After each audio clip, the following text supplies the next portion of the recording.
Okay, it looks like everybody's ready. That was less than 2 minutes, so that's great.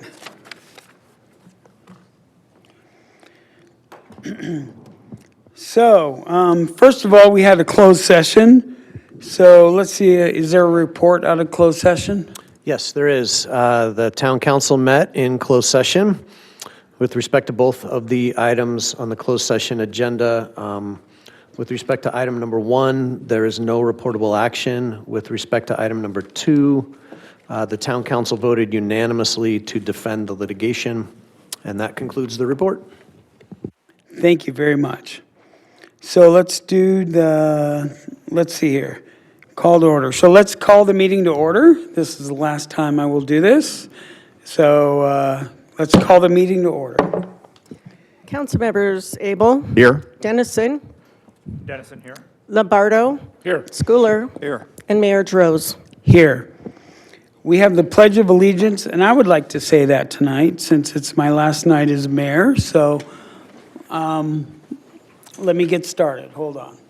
So let's honor our country and our flag. Let's start. I pledge allegiance to the flag of the United States of America and to the republic for which it stands, one nation, under God, indivisible, with liberty and justice for all.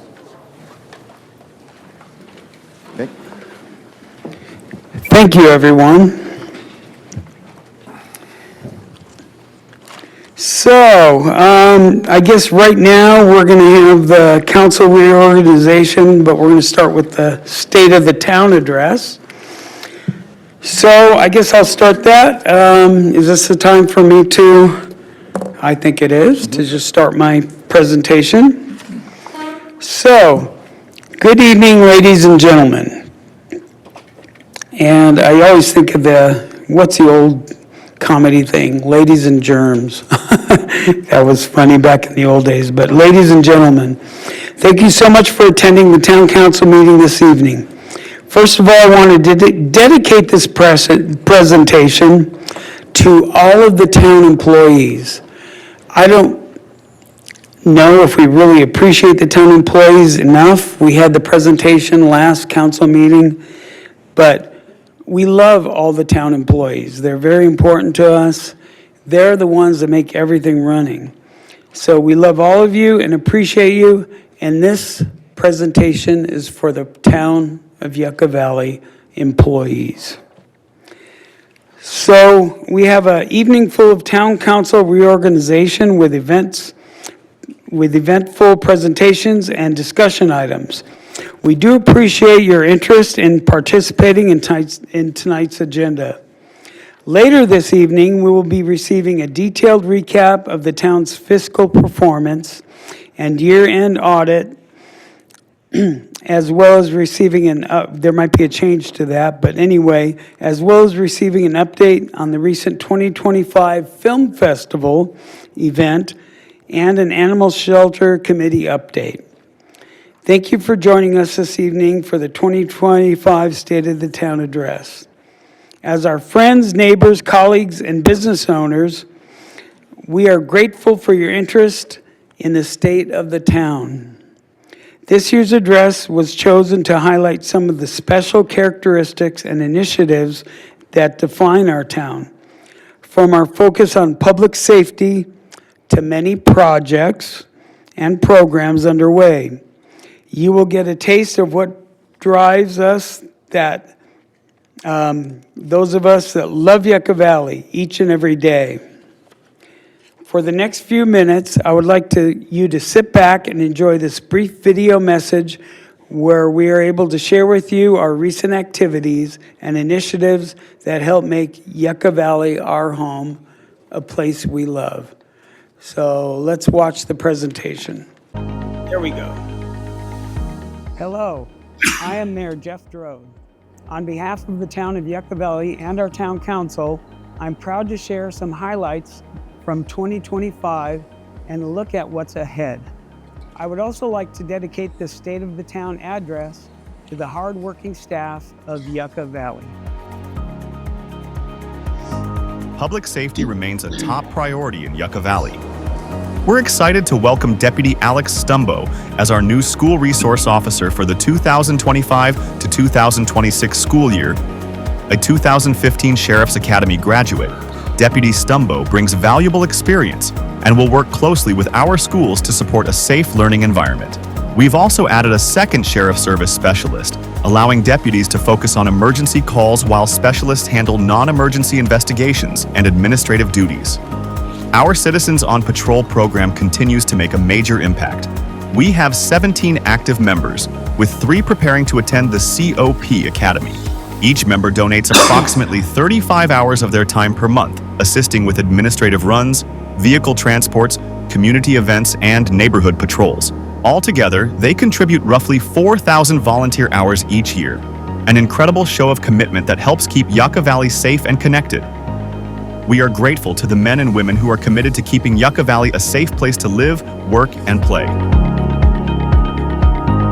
Our Public Works team has been hard at work supporting meaningful improvements across town. Key projects include the opening of Founders Plaza in Old Town, continued progress on the Aquatics and Recreation Center, town-wide improvements of 152 miles of road from the Crack and Slurry Seal project, and the groundbreaking on the new Community Center pickleball courts. Our crews also responded swiftly to severe weather, leading storm cleanup efforts to ensure public safety and restore affected areas. The exciting reopening of Macris Park in April gives residents renewed recreational space, and the refurbishment of the Yucca Valley Senior Center is progressing on schedule with a grand reopening planned for early 2026. These projects support a more accessible, better connected community while preserving the natural beauty that defines Yucca Valley. The town's 2024 to 2026 budget reflects a strong commitment to investing in our community, with emphasis on public safety, infrastructure, and quality of life. We continue to maintain healthy reserves and long-term financial stability while advancing community-driven initiatives as directed by the Town Council. Yucca Valley remains a hub of community activity. This year featured crowd favorites like the Summer Concert Series, Halloween Spooktacular, the Tree Lighting Ceremony, Easter Egg Extravaganza, and the popular Yucca Valley Film Festival. New events like the Murder Mystery Dinner Party brought creative flair to our seasonal offerings. Our recreation department introduced engaging new outdoor fall programs like Nature Hide and Seek and the Family Nature Scavenger Hunt. Fitness and enrichment opportunities expanded with new classes like Triple Play Kids Academy, Beyond the Bar, and the town's first cornhole tournament. Youth sports programs continued to thrive, serving 755 participants with expansion across basketball, soccer, and volleyball. Pickleball remained a staple activity across town, with tournaments and workshops bringing together players of all ages for fun and community. Our public art program is growing with monument entrance signage in development and a record number of community submissions for our utility box call for art. The High Desert Nature Museum continues to engage residents with new classes, rotating exhibits, and hands-on programs like the STEAM workshops. With 40 active members, our Youth Commission is the largest it's ever been, a promising sign for civic leadership in the next generation. We also supported events across the High Desert region, including the Highway 62 art tours and the Goobler Orchid Festival, which saw a 37% visitation growth this year. This year, we ensured the continuation of essential mosquito and vector control services, welcomed several new businesses like Mojave Gold and Bath & Body Works, issued 894 new building permits, and supported community-wide events that enrich the cultural fabric of our town. In response to community input, we've committed to long-term improvements to the animal shelter, ensuring the health and well-being of our furry companions. We also welcomed a new deputy town manager over administrative and community services, Mr. Frank Lucchino, helping to advance executive leadership for our town. We've also enacted stronger protections for senior mobile home parks, supporting one of our most valued populations. As we conclude this evening, it is easy to see that 2025 has been a year of progress, partnerships, and community pride. With your continued support, we look forward to building an even stronger future together. On behalf of the Town Council, thank you for making Yucca Valley your home and being part of the Yucca Valley story. I would also like to thank the town staff for making Yucca Valley a wonderful place to live.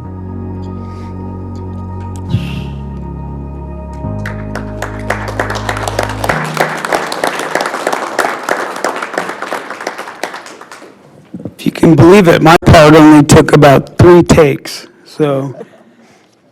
Anyway, I want to say thanks again to all our friends, neighbors, and colleagues, and the town employees for taking time to listen to our 2025 State of the Town event, providing that Yucca Valley really is our town and our home. August of 1976, that's the year that I moved to Yucca Valley. I went to Yucca Valley High School, grew up there, graduated from there,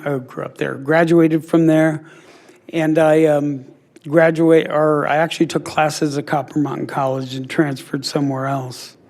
In 1976, in August of 1976, can anyone guess what the #1 song was in the United States? Any guesses? Well, it was Don't Go Breaking My Heart, Elton John and Kiki D. That was August. The minimum wage in 1976 went up 20 cents per hour. Anybody know about what it was? 1976, it went from $2.10 an hour to $2.30 per hour. The top TV show in 1976 was TV. Happy Days.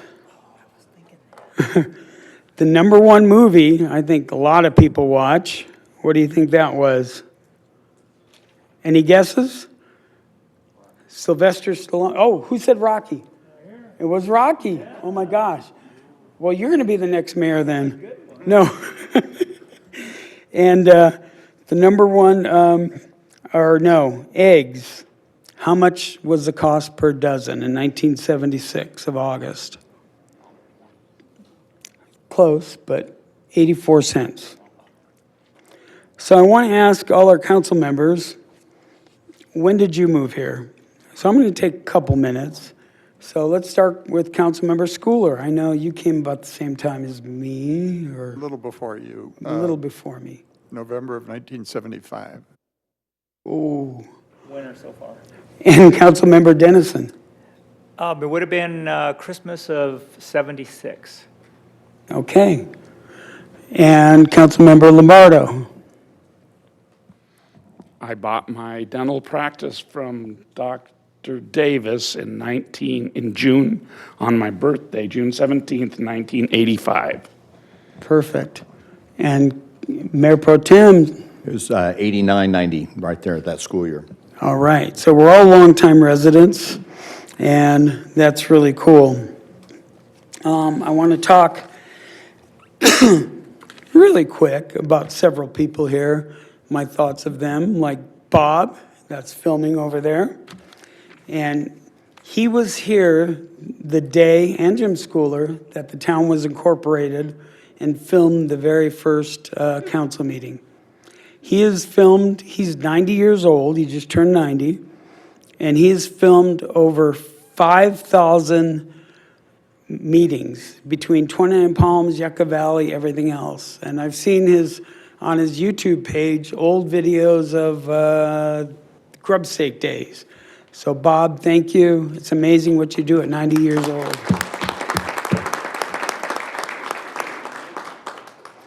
Curtis, I always look at you as somebody that I can go to for information, and you always get back to me about every issue I talk to you about, and you're a hard worker, and that's really how I think of you. You're like a great person, dedicated to Yucca Valley, and you graduated from where?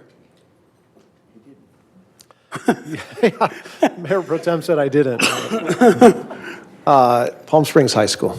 So you're semi-local, that's great. And then Shane, do you want to know what I'm going to say? You know, Elon Musk is doing those brain things with computers. It's like when you retire, whenever that is, I think I've said this before, but we need to get all the information out of your brain onto a computer because you have so much information about Yucca Valley. So that's pretty incredible. And thank you for all you do. We appreciate it. And Frank, I've known you for a long time, but kind of just in passing. But the 2 months you've been here, or however long it's been, you're just really a nice person, knowledgeable, and great to work with. So thank you. And Leslie, we went to high school together. You moved here what year? What year did you move here, Leslie? We moved here December of 1967. Wow. That's incredible. So I've known you and your husband a long time. So thanks for all you do, though. You work so hard. I think of hard work when I think of you.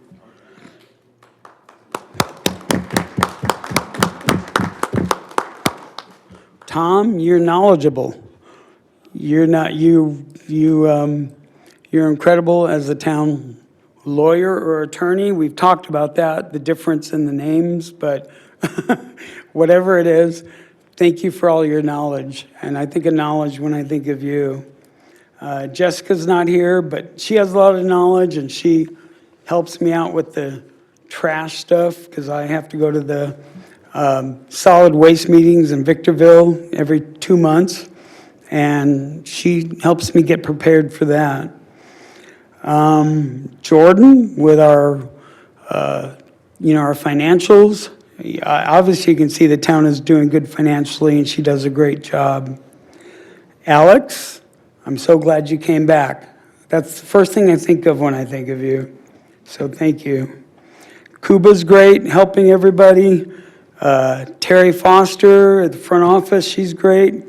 Clayton, I can't believe you handle all the things you do. You and Susan, you and Sue, that's pretty incredible.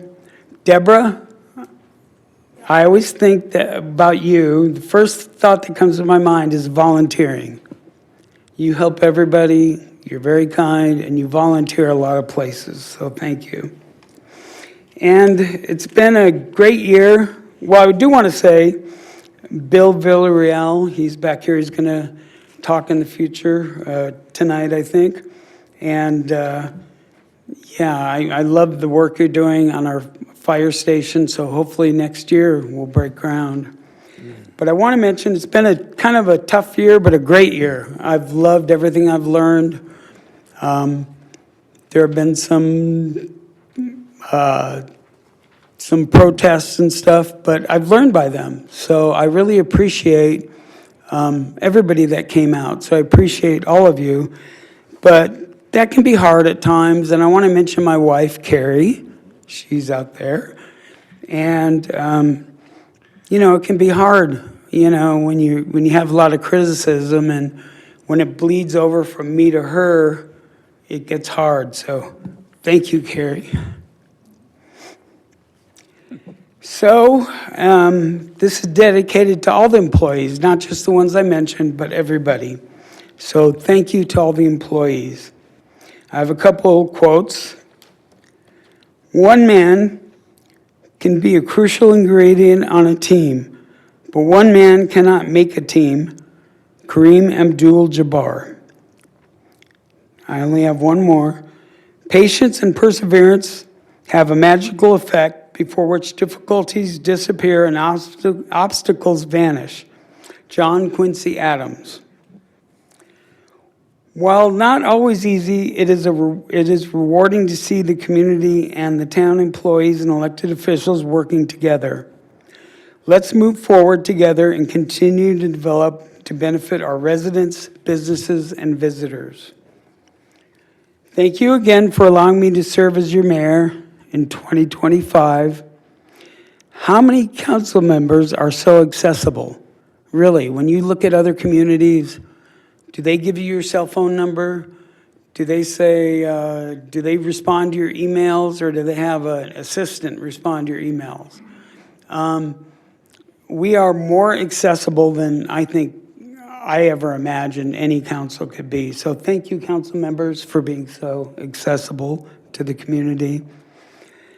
And from my heart, I say thank you, and please love Yucca Valley. It is your town and my town. So, Leslie, let's change, let's have a motion and change over. Thank you.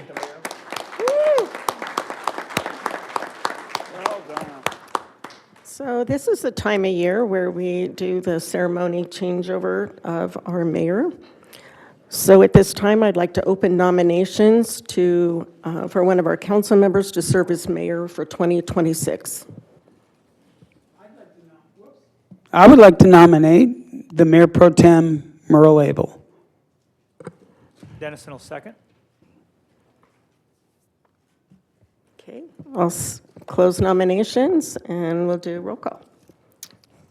So we have Councilmember Dennison, Dennison, yes. Droz, Yes? Lombardo, Yes. Schooler, Yes. and Mayor Abel. Yes, thank you. Thank you. First time I wasn't called mayor. In a year. So now, Mayor Abel, if you would Congratulations. take nominations for Mayor Pro Tem. Thank you, Leslie. Thank you, Mayor Drodes. We'll open up nominations for Mayor Pro Tem. I would like to nominate our council member, Jim Schooler, as Mayor Pro Tem for next year. I'll second. Councilmember, with no more nominations, so we'll close those. And Councilmember Dennison, Dennison, yes. Droz, Yes. Lombardo, Yes. Schooler, Yes. and Mayor Abel. Yes. Congratulations, Jim. Well, as my first official action as mayor, I'd like to, first of all, recognize and thank our former Mayor Drodes for doing a fantastic job. I thank you that he recognized his wife, Carrie. Sometimes we get into these ceremonies and we forget some of the most important people, but Jeff doesn't do that. So, Carrie, thank you for your year of service as well. And you can only tell that Mayor Drodes is also a school teacher because he loves to ask questions of the audience and throw out trivia and history. So, and I thought it was great that he mentioned John Quincy Adams, a classmate of yours as well. That was pretty amazing. But anyway, I do want to thank you for your service to the town, to our council throughout the 2025 year. As you know, the mayor is a ceremonial position here in Yucca Valley. And over the past year, the mayor has done a great job in presenting and representing us at many, many functions. I have a list here because there's quite a few to read off. All types of events, including ribbon cuttings, and also he's attended countless mayors' sodas with the mayor, monthly meetings, service member for quarterly recognitions, Yucca Valley Recreation and Beam signing ceremony, which is very exciting. You had that opportunity to be mayor as we were signing those beams, so that's quite an honor.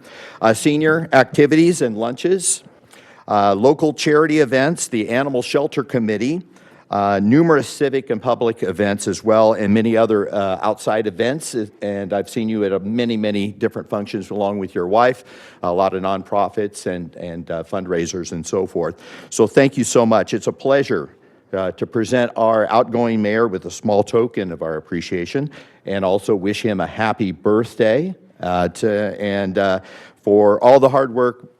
Former mayor, always mayor, Jeff Drodes, our appreciation in this plaque for you.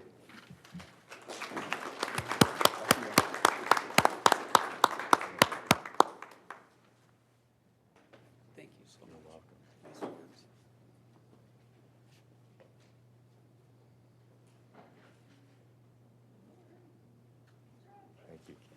Thank you so much. You're welcome. We're never shy about taking pictures around here, so thank you for that. What I'd like to do at this moment is that we have prepared, our staff's prepared a wonderful cake for everyone to enjoy. We're going to take a 10-minute recess and reorganize the dais, and then we'll continue our meeting tonight.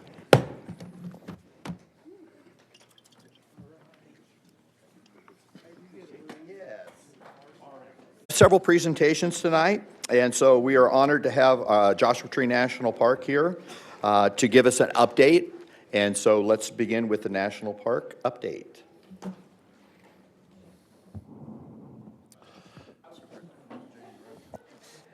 Mayor, Council, thank you. It's our pleasure this evening to have Park Superintendent Jane Rogers to join with us this evening. Welcome, Jane. Hey, welcome. Thank you. Thanks for having me tonight. Bill told me I was going to be after him, so I was just like shooting the breeze back there, which is always fun to do. Thanks for having some time on your agenda tonight. I also, I don't want to break this. I wanted to highlight the recent fire at Black Rock Campground, just south of the campground, but I also wanted to provide just a few updates about the national park. I haven't been to the council for at least a year. Maybe it's, really? Okay, we'll split the difference. Maybe it's been a year and a half. So it's good to be back, and I'm happy to come back anytime to provide updates as well. So hopefully if there's any extra time, if you have questions, please don't hesitate to ask me anything that might be on your mind about the park. So in October, let me just get my info straight here because I don't want to mess this up. October 12th, be forewarned, if I'm ever out of town on vacation, that's when things happen in the park. It's weird. So I was not here, but on Sunday, October 12th, we did have a fire just south of the Black Rock Campground that resulted in evacuating the campground. We had folks from the local community, I believe, call into 911 on that, and then we had a park ranger at the campground call that in. And I just want to, before I get into some of the details on that, really recognize just the importance of managing wildland fire in Joshua Tree National Park. It's one of the greatest threats to Joshua trees. They're not really happy with fire. It's one of my top priorities and of our team to manage fire and control fire as quickly as possible and keep those fires as small as possible.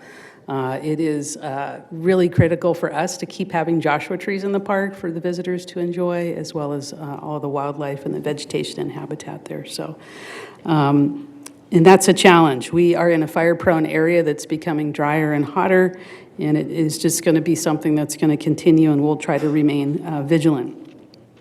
The fire, as you may have heard, was started as an accident, really.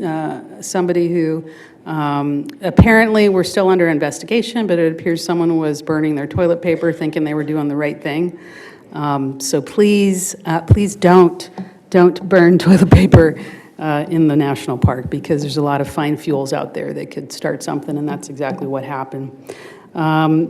Ultimately, that burned about 72 acres in Joshua Tree forest habitat, so we did lose a number of Joshua trees. If you hike the West Side Loop Trail or the Black Rock Canyon Trail, you can walk through that area if you're curious and you'd like to see what it looks like right now. And what you'll see is a perimeter entirely surrounded by retardant, and that's what kept the fire so small. So there was a few things that lined up. One was a very rapid response reporting of the fire. Rapid response, thank you to Bill and the county fire response, getting on scene very shortly, very quickly, and that bought us even more time to get more resources on site. A few things lined up that day. One was, putting out a fire, managing fire. We often rely on weather conditions, and the weather was cooperative that day to allow for a very aggressive air response with retardant tankers and helicopter response to drop water. And initial size up of the fire could have gone well over 1,500 acres. So keeping it at 72 was just amazing work by everybody involved on that. So just want to thank the county on that for their support. I want to thank CAL FIRE for their support. And in particular, I have a friend behind me that I really want to thank. And folks may know Cindy Milan. She owns the Hawks Landing Golf Course, which is a fabulous golf course. I'm a terrible golfer, but it's a great course. And I wanted to invite Cindy. Can I ask you to come up here for a second? Folks may not realize, but we've had 2 fires in the park this year. We had one at Eureka Peak earlier this spring that ended up burning about 200 acres, also in Joshua Tree habitat. And both of those fires, the golf course and Cindy's support, allowing us to use, where are you? There you are. Helicopters to dip into the water source at the golf course was absolutely critical for us to save the park and put those fires out. I know a lot of you know Cindy really well. I've gotten to know you a little bit over the years, but she is such a humble person. She never really reached out to me and asked about, like, hey, how is this going to work, with this? And she just was there. She was there as a citizen of Yucca Valley, as a citizen of our community, and she gave when we needed it.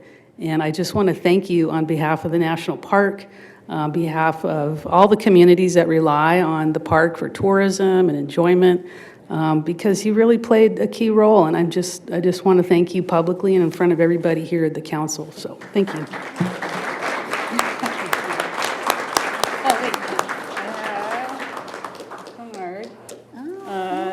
And also, I know, I got all kinds of stuff in here. And I also brought a challenge coin from Joshua Tree. We have not many of these coins were made, but on the back is a Joshua Tree that's engraved in our National Park Service arrowhead. So, thank you very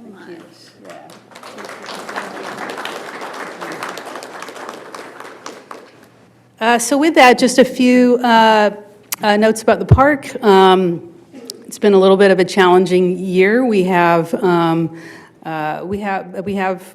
pretty darn great this year with managing what's looking to be about almost 3 million visitors again this year.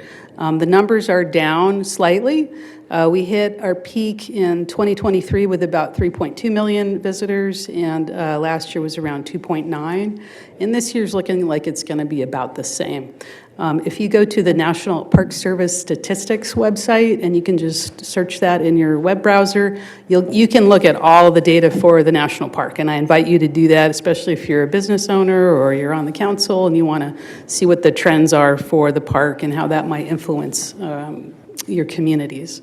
That includes camping, overnight camping use, day use, and lots of other types of statistics. And I'm happy to come back to the council anytime if you'd like me to give a presentation on that. We also completed a survey this last March of 2025, and I'm excited to get that next month, and what that will share information on demographics, so where people are coming from, how long they stay, what are the activities that they do, and that's really great data for us to see if things are changing, what people are doing, how long they're staying here, where they're coming from, and how we can better manage and accommodate and support that visitation. So looking forward to that. And then I think that's about it. I'll say that a couple of things did happen during our lapse in appropriations. We were able to keep the park open and accessible. I'm really proud of our staff. We didn't have some of the concerns and issues that happened previously during an extended shutdown. We had a lot of damage to the park, and this time around, things went pretty smoothly. I think the only glitch or hiccup, I don't really know how to address it, but there just seemed to be confusion that the park was open. Like we still, people were still surprised that the park was open, even though it was on our website, we put information out there. I tried to keep apprised our local communities with regular emails and updates, but still seemed like there was a misunderstanding, and I'm not sure why. With that, does anybody have any questions for me? Thank you, Superintendent. We'll open it up to the members of the public here. If anyone from the public would like to ask a question on today's presentation. Seeing none, we'll bring it back to the council. I did have a question, and thank you for addressing the fire and, of course, the golf course and Cindy Milan. Just there's a lot of expense in bringing that water up to the surface with pumps and electricity and all that, and it takes a lot of water to deal with a fire of that magnitude. And it's just amazing the brave men and women who fly those flights and go into the smoky conditions and go down to the earth to pick up water and then go back to the fire. It's just amazing what they're able to do, and we really appreciate all those efforts. I did have a question about the park entrance improvements. Do we have an update on that at the Joshua Tree entrance? Are we continuing to improve that entrance? Yes. So thanks for asking about that. We are on track, maybe like a little bit ahead of schedule, which knock on wood. We are going to be temporarily closed starting tomorrow through Friday to demolish the old booth. So we've got about 3 days. We're hoping they get it done in 3 days to remove the old little station there. We said goodbye to it on Monday with some sparkling cider. And that's going to mark the transition to the new entrance. So Old West will be gone. You won't see any evidence of that. The restrooms will remain in place, and so will the water spigot that's available for campers. But the new station will be about a third of a mile up into the park with 4 or 5 lanes and entrance stations. And I will say, I appreciate any patience we might need in opening that. It's going to be a new procedure and model for the team, and so they're going to have to kind of have a break-in period, but I think we'll be up and running over the weekend. Well, we've seen the improvements through the years. Former Mayor Drodes was pointing out us old-timers around here. We've seen it as a national monument, and what the making it a national park has done to improve campgrounds, roads, curbs, all those things. So it's been great to see the transition, and of course we have some growing pains as more and more visitors come. So we appreciate it. Councilmember Drodes, Lombardo had a question, I believe. Yeah. Microphone. Microphone. Thank you. I had a couple questions. One was related to current increases in fees for park entrance. Can you expound on that a little bit and tell the public how that affects us, how it affects you? Do you think it'll affect tourism? Is it a big deal or a small deal? People are. Go ahead. Thank you. Great question. So starting January 1st, there will be some changes across the National Park Service, so nationwide. There will be a change, a couple of key things to take note of. One is we're moving to a digital pass, so if you are one of those unfortunate individuals who's bought an annual pass and you misplaced it, and then you had to buy another one and you were sad, now you'll get that registered digitally, so you'll have a record of that, and it should make things a little bit easier. The other thing is we are going to be implementing an increase in fees specifically for non-residents. So non-residents of the United States will now be required to purchase an annual pass at a $250 per year for that pass. And residents will continue to pay what people have been paying for many years now, which is $80 a year. So it'll be $80 a year as it has been for residents, and it will go up to $250 a year for non-residents. And that's for the annual pass, unlimited entry to any national park unit and America the Beautiful properties, federal properties nationwide. There will also be a change in fees to a select number of national parks. I don't have the list memorized, but I know off the top of my head it's units like Yellowstone and Yosemite, the Grand Canyon, Acadia, and there's about 11 total.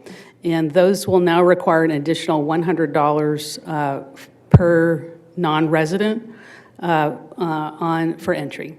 So if you pay, I think right now it's like $35 to get into Rocky Mountain National Park. For non-residents, they would pay an additional $100 to get into that unit. They could also simply buy the annual pass for $250, so it's up to the person if they want to do that. And we continue to offer a wide variety of other passes for our veterans. Of course, active military get a free pass. Disabled Americans get a free pass, and if you're 62 and over, $80 for a pass that lasts for the rest of your life. Wow. Yeah, and so as far as an effect on tourism, our regular 7-day pass will not change regardless of if you're visiting from another country or you're a local resident. That will remain at $30 for 7 days. And also there's a $55 annual pass for just Joshua Tree National Park, so that's going to stay the same too. I don't, to be determined if that's going to impact our visitation here. I mean, $80 to $250 may be a lot for somebody who's visiting, and that might change somebody's willingness to pay that. So we'll have to see how that rolls out in the coming year. I will say Joshua Tree sells around $4 million in annual passes a year. It's a really big part of our revenue stream. And if that goes totally over to the digital system, we may not, that could be a hit that we take in terms of our revenue. Does that money stay within the park where it's produced? The money the fees we collect at the gates stay within Joshua Tree National Park. We retain 80% of that. Any digital passes online will go into the national park system. I have not been given any guidance on whether or not we'll receive some portion of that. Mayor Pro Tem Schooler. Thank you for joining us tonight, Jane. Couple of questions. One is, first of all, my Golden Eagle Pass, is that going to go digital just in case I lose it, or is there some provision for that? Yes. My understanding is if you have a card or a pass, that you can get that as a digital version. I don't know the mechanics of how that will work, but please come by a visitor center or a fee booth and swap that out. Okay, thank you. And can't let you get away without asking about Black Rock Canyon Campground, the remodel update on that. Is that Yes. status report? So the remodel update on Black Rock Campground, which very much needs an overhaul on every front, we have accepted, I guess I have accepted, that we are just not going to be able to get the money we need to do the overhaul. So what I've asked my facility manager to do is basically break it up into smaller projects and then prioritize them, and then we'll get those done over time. So this year, the big focus right now is just getting the asphalt overlay and at least addressing the potholes and getting that looking a little bit better, and then leveling out the campsites themselves, which some of them are pretty darn bad, so. Right, okay, Yeah. thank you, Jane. Yeah. Councilmember Dennison. Yes, thanks, Mayor. I just wanted to say I was fortunate to go to the MCI drill that you had. It's been quite some time at the park, but you had mentioned earlier about partners. And, you know, when you talked about Cindy Milan and the willingness to support all the activity that was going on there, all the companies that went there, all the emergency services with ambulances, fire engines, the sheriff's department, BLM, Park Service, it was really great to see and to watch how all that unfolded. So opening up the park to a real environment where they can practice those skills, irregardless of what the incident may have been, it's all about coordination. And certainly opening up the park center was a big part of it too. So thank you for that. And my question is kind of a follow-up also. Real value in our community is the uniqueness of us having an equestrian center available at Black Rock. Is that continuing to be maintained, and will there be more improvements on that in the future? It's definitely continuing to be maintained, so no changes to the status quo. As far as any additional improvements, I don't have anything on the front burner on that. I did have, one of the equestrian groups has come forward to me to donate some corrals, so that's one thing that we're working on right now. But other than that, we'll continue to keep it as is and take care of it. I will say, I know there's a giant pile of really ugly, like, broken concrete. It's where we dug up the old swimming pool because the land was subsiding there. Yeah. So I promise this year we are going to get rid of that pile. I keep asking my facility manager about that, and he says he's got it in a contract. It's just we're waiting to get it awarded. Well, thank you. It's another piece of a unique park that we have, and one of the services that you don't find many places. So thank you for keeping an eye on it. Oh, Appreciate yeah. it. Yeah, sorry we didn't find Yogi Bear in the swimming pool, but we tried. Councilmember Rhodes. Yes, I just want to say thank you, Jane. I can tell you really care about our park and your park, obviously. And thanks for all you do. And I want to mention Cindy. Thank you, Cindy, for all you do. And you really are, you contribute to the community a lot. And just want to say thanks to both of you. Thank you for being here tonight. Appreciate it. Everybody, appreciate it. Thank you. Have a good night. Wonderful presentation. We'll have to have you back sooner than we have in the past, so thank you again. San Bernardino County Fire Update. Our Assistant Chief will be presenting.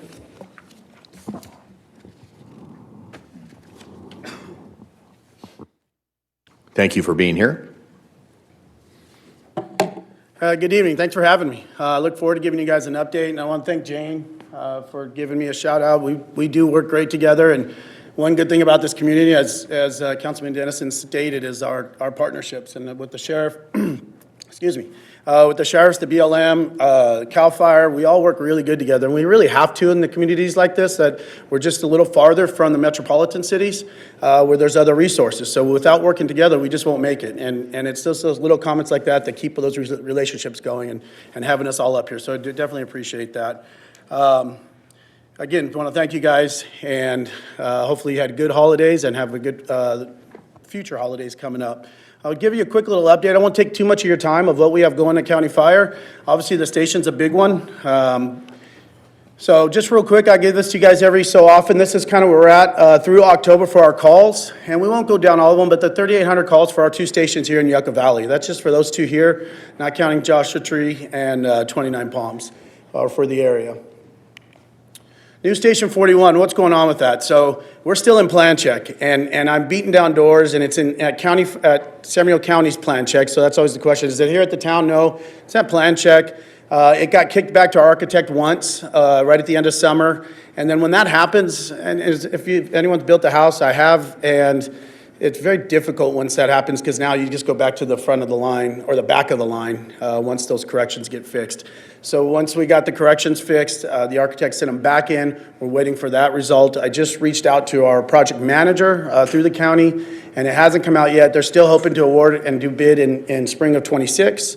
And right now, the couple of things, so plan check's one of them, as well as Edison. So with that, the land donated next door, there were some utilities there that have to be moved. And again, Edison is timely on getting some things done, and so we're waiting for their plan back, because they have to develop a plan and give it back to us on exactly how they're going to move them. We can move them, it's just going to be a process. That's not currently holding us up, and I hope I'm not here in a couple of months saying that's what we're waiting on. Right now, we're just waiting for plan check, and hopefully that comes through. And the last piece is our residential division within the county of finalizing that land donation from the town of Yucca Valley. So with those 3 things coming out of plan check, we'll advertise for bid, hopefully by the end of the year or early next year, and then award the bid and break ground. We're looking at about a year build. We all know that's a little bit of a dream sometimes. And at the same time, doing a little bit of remodeling to the old building. So the old building is going to become our admin office, along with the shared EOC out of that, our training room and an EOC with the town on that. So that'll work kind of at the same time, hopefully if all goes well, and a year and a half, we're looking to go into that building. So there's just a quick picture of it. I know I've presented that to the council before. Frank, I'll give you a shot. If you ever want to sit down, we can go over the interior pictures and stuff like that. Again, 10 bedrooms, 3 bays.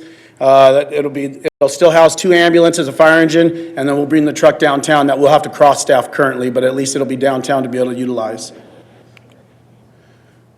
Another side view, and also a couple of the technology things going on. I mean, the price tag kept going up, and you guys, I've talked to you guys about that either individually or publicly, but price tag keeps going up. And one of the biggest things in the end that we did was that cancer prevention stuff. We come back from fires, we did a corridor separate, totally separate, that the firefighters will get out of the fire engine, go in that corridor, take off their gear. That gear goes right into a washer. They get their second set of gear. They go into separate showers that aren't used for the day-to-day basis. They rinse off before they ever get into any part of the station.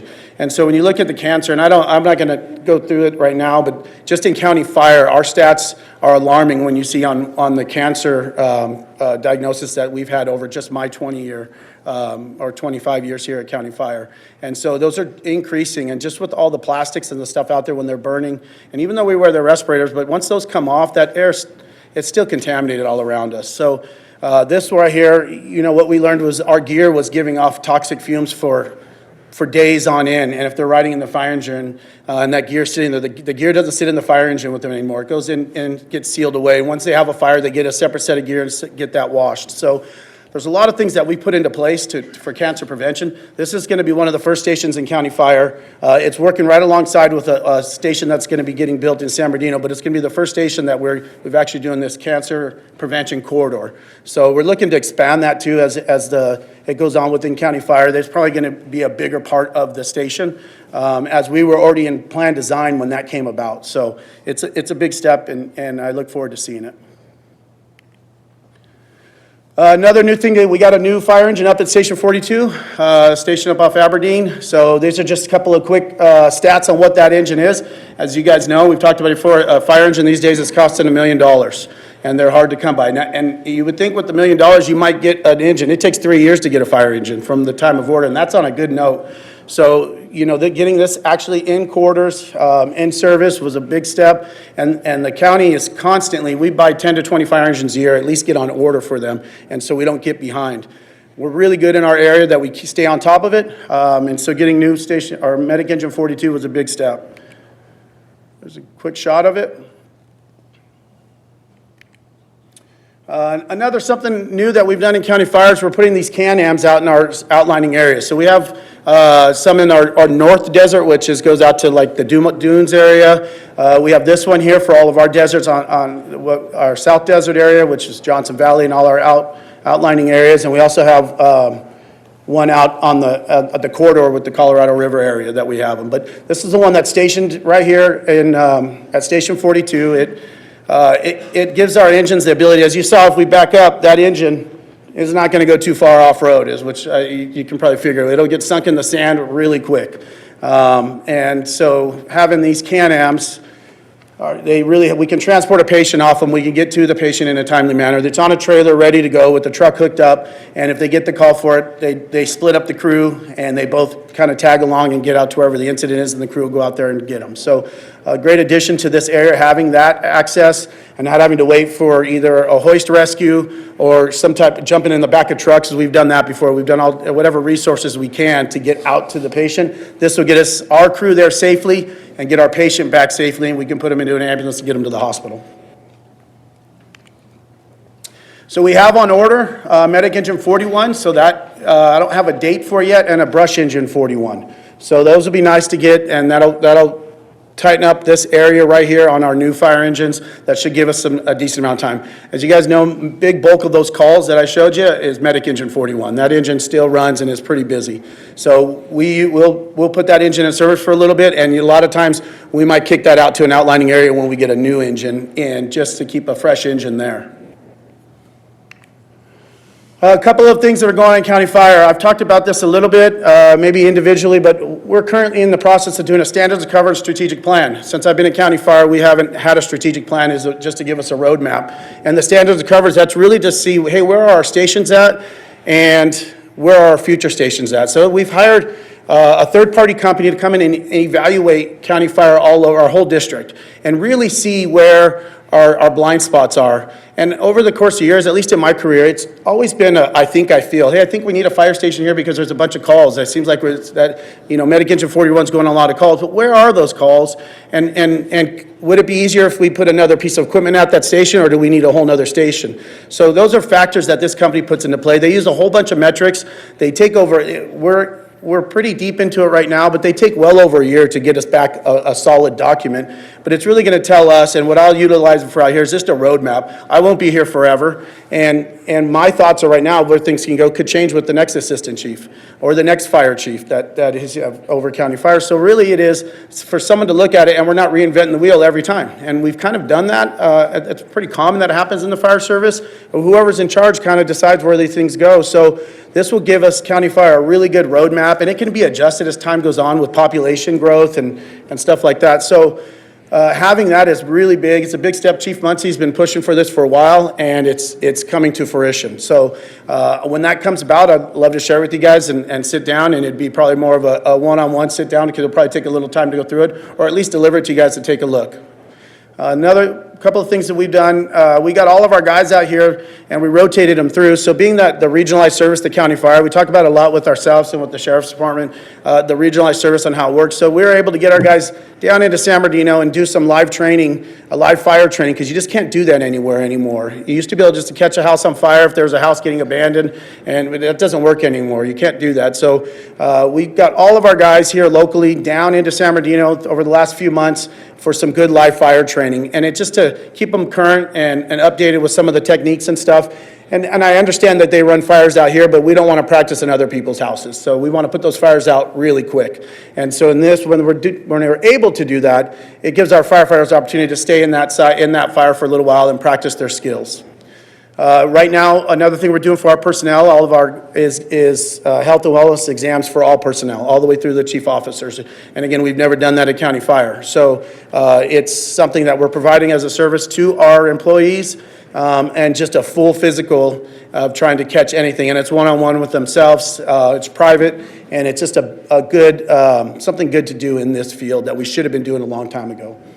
We attended the career day at Copper Mountain College, had a really good turnout for that. The Sound the Alarm event we did here in Yucca Valley. So what that is we partnered with the Red Cross, and we went to the Country Club, Mobile Home Estates, and the surrounding areas, and we delivered and went out and knocked on doors of about almost 300 residents and put smoke alarms, checked batteries, and worked. It's just an event that the Red Cross does, and we partner with them. So we'll do in other communities.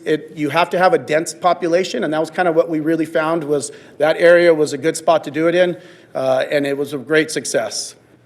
And the last thing I always talk about is our Explorers. Our post is growing. We did a recruitment for the new school year coming up. They're getting CPR, first aid training. We partnered also with Copper Mountain College on that as well. They help us out with some of the gears. Our budget's growing for that out here. If you guys remember, I talked about the Explorers went extinct during COVID. So with them going extinct went the budget. So I'm increasing their budget a little bit as I can. And getting them the money they need so we can have the gear. But we were able to partner up with Copper Mountain College, and they helped us out with some of that, which is just great, for the area and to get into with the college. And those are the kids we want. We want to hire the kids out of the high schools, out of the colleges here locally. Why? Because then they'll stay here locally. They stay with County Fire, and they'll stay out here in the area. That's just a quick picture of the career day. And that concludes it. Try to wrap it up quick for you guys, answer any questions. Well, thank you very much. Anyone in the public would like to ask a question? Now is your time. Please come forward, state your name and place of residence, and come up to the lectern, please, so we can hear online. I'm wondering where the location of 41 is. The question is, where is the location of 41? If you could speak into the microphone, that way people online can hear as well. So the current station right now is just right across the street and a block away. Joshua and the highway. And so the new station is going to go right behind it. The property directly behind it and kind of shoehorn around. Thank you. Any other questions from the public? Hearing and seeing none, and online we're good. All right, we'll bring it back to our council. Any questions? Yes, Councilmember Drodes. I'm just so happy to see this moving forward. So thank you, Chief. We really appreciate it. No problem. I too am really excited to move forward. You know, when this project got started many years ago, which, you know, when we got a donation, and it's gone back and forth, and it is on the front part of my agenda to keep moving it forward, and see it through. I think Councilmember Lombardo has been on this the most, so. I'm waiting for him next, because I know it's Yes. coming. Where's our fire station? I apologize in advance. I am so thrilled to hear that it's happening. It's been on my mind for a very long time, and I know I've been poking and prodding and jesting with you guys about when are we going to get our fire station? And it looks like it's going to happen, you say, a year and a half, maybe? Yeah, the contractors tell us a year generally when we've done recent fire stations. I don't want to. That's okay. But I think I'll take 2 years. I just want to know what's when we happening. break into it, and Yep. and it's I'm long glad. overdue. The current station was donated in the '60s, and we've just outgrown it. We house 7. Yeah. You know, they're there 24 hours a day and multiple days in a row, and they live there, and we have 7 individuals there right now daily, and that's a lot. That's very good. And I like the new design changes with that clean corridor or whatever. Correct. That's, I think, is important, and I think you'll find that that's something very valuable in the future. I do as well. Thank you. Councilmember Dennison. Thank you, Mayor. Chief, thank you very much for the presentation. You know, it's been a little while, so it was a lot of good news for us and certainly for the public. And the things you've outlined that Chief Muncy and the rest of the team has put together for the health and safety and welfare of the firefighters, even while they're not on duty, you know, fighting the fire, but to get back into the position where they can respond again safely. And that sounds like a really complex process. I'd like to see it in working order, but yeah, great investment, and thank you for that. My question is, Station 42, it hasn't had a lot of changes that I know of over the years, or any ideas of expansion to house more equipment or personnel at that site in the future? Yeah, unfortunately, right now, every bit of my budget is going to 41s. And so on our projects, it's almost as a need, as we need them.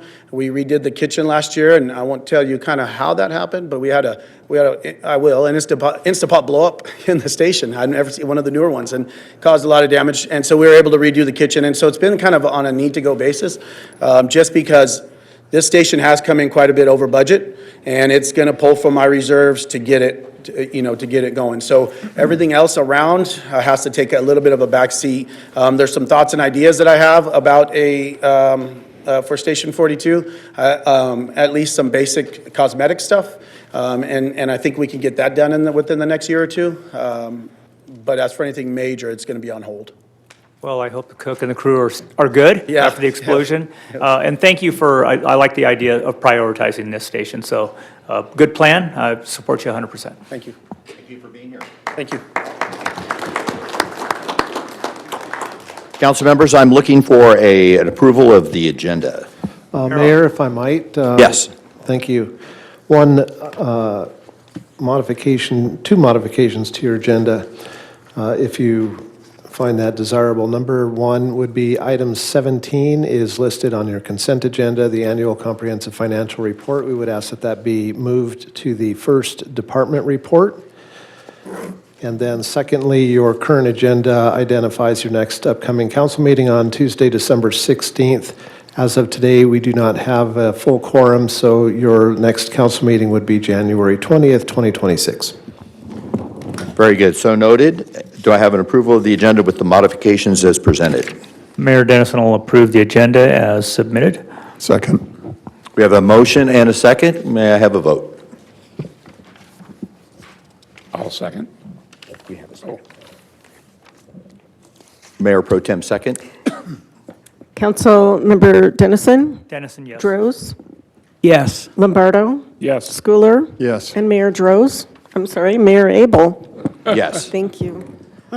All right, we'll move on to consent agenda. All items listed on the consent agenda are routine matters or formal documents covering previous town council instruction.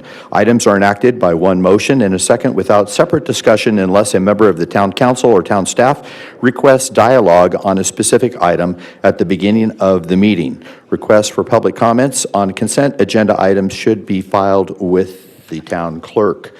Our consent agenda items are items 6 through 16, with 17 being moved to department reports. Anyone on the council wanting to pull an item from the consent agenda? Seeing none, anyone in the public have a comment on consent agenda items as presented? Anyone online? All right, seeing none, I'll ask for a motion. Mayor, if there's no further conversation, I'll approve the consent agenda, items 6 through 16, excluding 17, for approval. I'll second. We have a motion and a second. Roll call, please. Councilmembers Dennison, Dennison, yes. Droz, Yes. Lombardo, Yes. Schooler, and Mayor Abel. Yes. All right, thank you. We're going to move on to our first public hearing, Community Development Block Grant Prioritization Hearing. Staff, please. Thank you, Mayor and Council. This will be presented by our Finance Manager, Jordan Gumbish. Jordan, are you up, ready to go? Yep. Good evening, Mayor and Council. The recommendation was for the CDBG prioritization hearing for the funding allocation for fiscal year 26-27. Staff is recommending that the public hearing, staff report, and discussion be continued to the next council meeting on January 20th, 2026.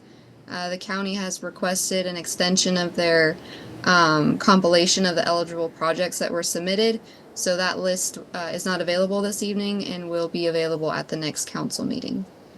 So I'd recommend council move that forward. Still open up for any public comments before moving that item. Thank you. Thank you, Jordan. Anyone in the public wishing to comment on item 18? The recommendation from staff is that we continue this and leave it open until our next meeting. Do I have a motion and a second? I'll for that? move. I'll second. We have a motion and a second. Roll call. Councilmembers Dennison, Dennison, yes. Droz, Yes. Lombardo, Yes. Schooler, Yes. and Mayor Abel. Yes. Now we'll move on to our department report, the annual compensation and financial report. Jordan, I believe that's you? Yes, thank you again, Mayor and Council. This evening, we are presenting the annual comprehensive financial report for fiscal year 2024-25. So the town is subject to an annual audit review for the financial statements. It's comprehensive for all of the funds and government-wide financials. We do this every year, and the town is contracted with Rogers, Anderson, Malley, and Scott. We have a few representatives here this evening from the audit team. Scott is our audit partner, and Isela is our lead. We work closely with them each year to do several audit functions, and then they help staff to review and prepare the financial statements. So they're here this evening and will be presenting in person, so I'll let them go ahead and take it from here, and then I'll be available for more questions afterwards. Thank you. Thank you, Jordan. Thank you, Council. My name's Scott Mano. I'm a partner on the engagement. I'm going to turn it over to Isela to present. So, Isela? Okay. Good evening, everyone. Hope everyone's doing well.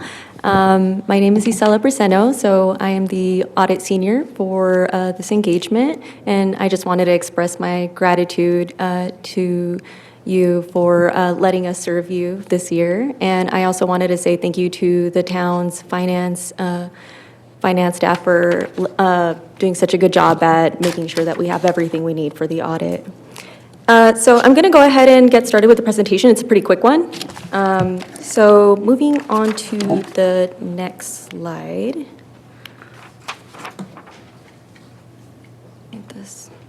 There we go. All right, so responsibilities of the auditor. So we do an audit over the town's financial statements in conformity with a couple standards. So this is a U.S. Generally Accepted Auditing Standards and government auditing standards known as GAS and GAS. Now, the plan here is to express an opinion on as to whether the management's financial statements are fairly presented in all material respects in conformity with generally accepted accounting principles. So that's known as GAAP. And we're here to provide a reasonable assurance, but not absolute assurance. And now what we did here is we actually provided an opinion on the financial statements. We expressed an unmodified opinion, which is a clean opinion, and that is the highest level of assurance that one can receive. And alongside that, we also assist management in drafting the annual financial statements for the town. So there's actually a couple pieces to the process for the audit. So there is a interim portion and there's also a year-end portion. The interim portion, what we do is we usually obtain an understanding over the entity, and in this case, it's the town, and we test various controls and cycles, and we also review systems for various cycles. And then at the year-end portion of the audit, this is actually where we take what we got from the interim portion of the audit, and we build our risk assessment and perform some additional procedures. Now here, we actually conduct a sample audit of the financial records. So this is the audit of the balances in the financial statements, and we actually go in and inspect relevant documentation. We review policies, procedures, transactions, and events, and we confirm balances with third parties as well. We also perform analytical procedures to perform our tests of reasonableness. So there's also a couple other things that we do as well. We also go ahead and read through the council meeting minutes, and we also do the GAN limit agreed upon procedures. So in that one, we actually go in and do a recalculation of the appropriations limit, and we actually go in and see if there was any revenues that were in excess of that limit. And then we also review and obtain any relevant documents, contracts, debt agreements, et cetera, that is related to the audit. Now, as we do that, to complete the process for the audit, we actually compile the financial statement data and the supplemental note disclosure information in coordination with the staff, town staff. And we also review the town's management's discussion and analysis and the letter of transmittal and statistical sections. And we also complete a audit review process with our audit team, and then which also includes myself and Scott. And we also, at the end of that, once we've actually compiled all of our evidence, then we provide our opinion on the financial statements and the draft. That includes the following communications. We also have an internal control and compliance letter and a SAS 114 to those charged with governance. These letters are issued separately. So with the audit opinion, you'll likely see that inside of the annual comprehensive financial report. It's usually listed in your table of contents. It's going to be one of the first couple pages in there. Another thing we do is we also do the Measure Y and Measure Z agreed upon procedures. Now, this is done as instructed by the town's ordinance 263 and 264, and we have no negative findings to report. And then procedures performed solely these are basically only to perform, to assist the town council in evaluating the requirements and compliance of each ordinance. Did you guys have any questions?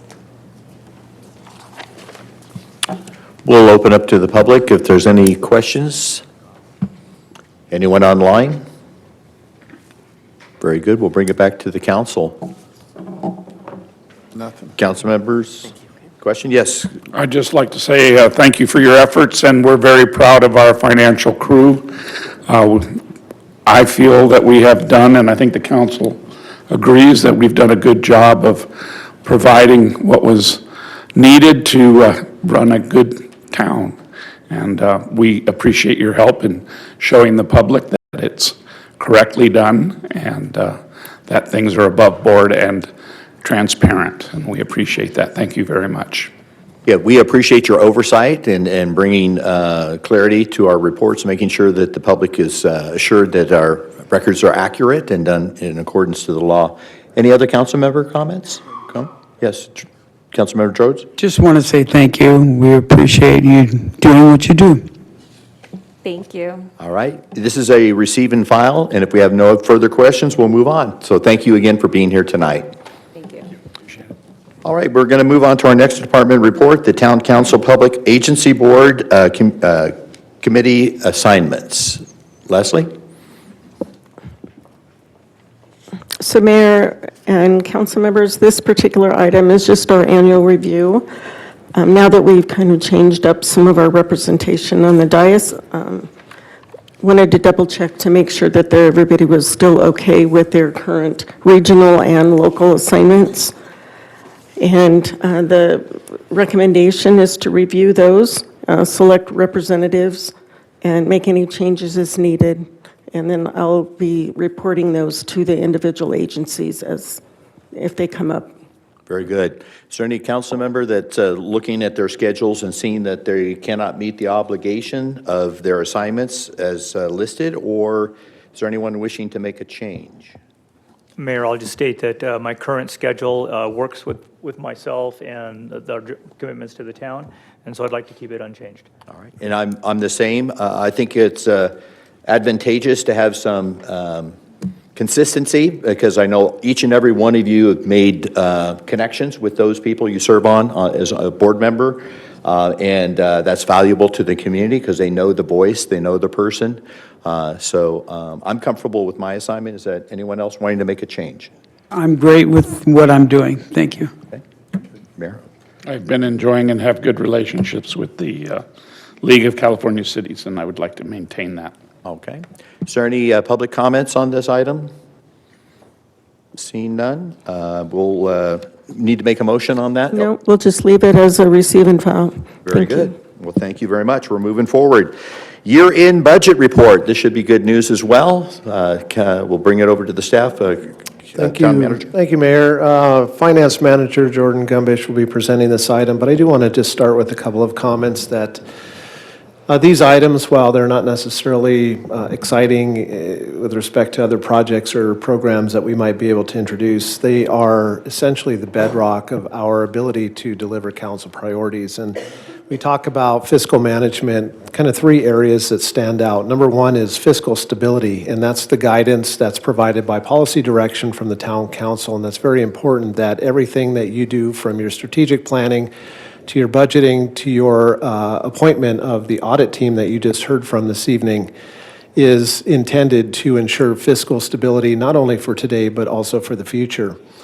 The second then is fiscal responsibility, and that's the responsibility of the management team and the entire staff of your town, and we're committed to doing that, and I think you'll hear that from Jordan this evening, that we're super excited that what we are doing on a regular basis is trying to deliver town priorities, town council priorities, spending where we need to spend, not spending where we don't need to spend, and you'll see some of that this evening. And then lastly, fiscal transparency, and that is the responsibility of Jordan and her finance team. They do a tremendous job day in and day out. There's a total of 3 for the organization of this size, and they do a tremendous job in ensuring accuracy, transparency, and being able to present confidence to the town council and the public on what we're doing on a regular basis. And again, providing that flexibility through financial stability that allows us to move forward on council and community priorities. So with that, Jordan, I'll turn it over to you to run through the presentation this evening. Thank you, Curtis. I'll just go ahead and confirm that you guys can hear me okay, because I can't see anyone with the PowerPoint up. Yes, we're good. Great, thank you. The AV staff will assist me with clicking through the slides to help with the screen sharing on my end. So great, thank you for that. So we will go ahead and begin the fiscal year-end 24-25 budget report with an overview of the general fund revenues. So you'll see here is a summary of those items. I'm going to go ahead and just move that over so I can see too. Great. So total general fund revenues for the fiscal year were $22.6 million. With just over $7.9 million received from property taxes. I'm just going to go ahead and overview some of the other major revenue categories that we received throughout the fiscal year. An additional major earnings section was $4.7 million from sales tax, and then we also received $4.3 million from the transient occupancy taxes. The other $4.2 million you see there of other revenues includes a significant portion from interest earnings at $1.86 million. Those are from funds the town has invested in various portfolios, LAIF, money market interest account, for funding for capital projects, et cetera, and then some of our reserve allocations. And then the remainder of those revenues were from community development permits and fees, community service program revenues, and administrative service fees. So you'll see the 12% increase over budget expectations is mainly due to the conservative estimates projected toward TOT revenues, as the growth of short-term rentals and activity has decreased slightly over the past fiscal year. And then as well, those additional investment earnings recognized from the town's various portfolios, those were originally estimated to be spent down to support cash flow for the various capital projects that the town has had this year. But due to the timely grant reimbursements and advanced grant payments in the year, the town was able to effectively manage cash flow, resulting in those higher interest earnings. So if you can go ahead and go to the next slide. Thank you. So this is just a history of the town's sales tax revenue, which is a significant portion that affects the general fund balance every year. Sales tax revenues have remained relative to their peak in fiscal year 21, with some notable decreases in 2023 and 2025. Market trends show lower consumer spending in the past fiscal year on items like home improvement and discretionary goods. Balanced with the changes in fuel prices and higher inflationary pressures, the results are notable in that volatility you see in some of those quarterly revenue results. Fiscal year 25 resulted in a 2% decrease from the prior year in total sales tax revenues, and town staff does estimate a continued downward trend in fiscal year 26, with probably an additional 1% decrease through fiscal year end of this year. If you can go ahead and go to the next slide. This is a summary of the town's transient occupancy tax growth. Tourism continues to be a major revenue factor of the town's general fund. I was giggling to myself a little bit with the Joshua Tree National Park. I am familiar with their statistical analysis page, and I track their tourism totals. It's in our annual financial report because that has a significant impact on the town's revenues. So we do keep track of that as well within the finance team. You'll see that history of TOT growth kind of is relative to what she stated earlier. It has leveled off, and we're have a flat growth level here in 24 and 25. We do expect that to continue in fiscal year 26 as well, as some of the short-term vacation rental permits have decreased, and some of those homes have shifted to long-term rentals or sales. So if we go ahead and go to the next slide, this just shows the makeup of the town's major revenues. Overall property tax remained a significant contributor at 38% of total revenues for the year. TOT and franchise fees were secondary at 28%. The town likes to ensure a balanced mix of revenues, as this ensures the town's stability as revenue trends vary each year, and town staff remains dedicated in monitoring and maintaining a balanced approach for those upcoming budget cycles. If you go ahead and go to the next page, thank you. This is a comparison from prior year to the fiscal year that just ended. So as noted earlier, sales tax did decrease from prior year by 2% from fiscal year 24, which was within the budget expectations that staff had prepared. Property tax increased by 4.7% with a continued higher property valuations and positive real estate trends in fiscal year 25. These trends are being monitored in the current fiscal year, but assessed valuations and tax collections are expected to remain stable. Overall revenues increased from the prior year by $616,000. Go ahead and go to the next slide. We're going to go ahead and jump over to the general fund's expenditure summary. This is also a comparison from the prior fiscal year. So looking at annual expenditures, the total general fund expenditures totaled $18.5 million, which is a $1 million increase from the prior year.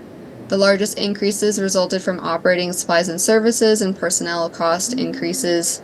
The town recognized costs for expanded programming as well as increased professional services such as legal service expense, insurance, utility costs. After those expenditures at year end, the total excess revenue totaled $4 million.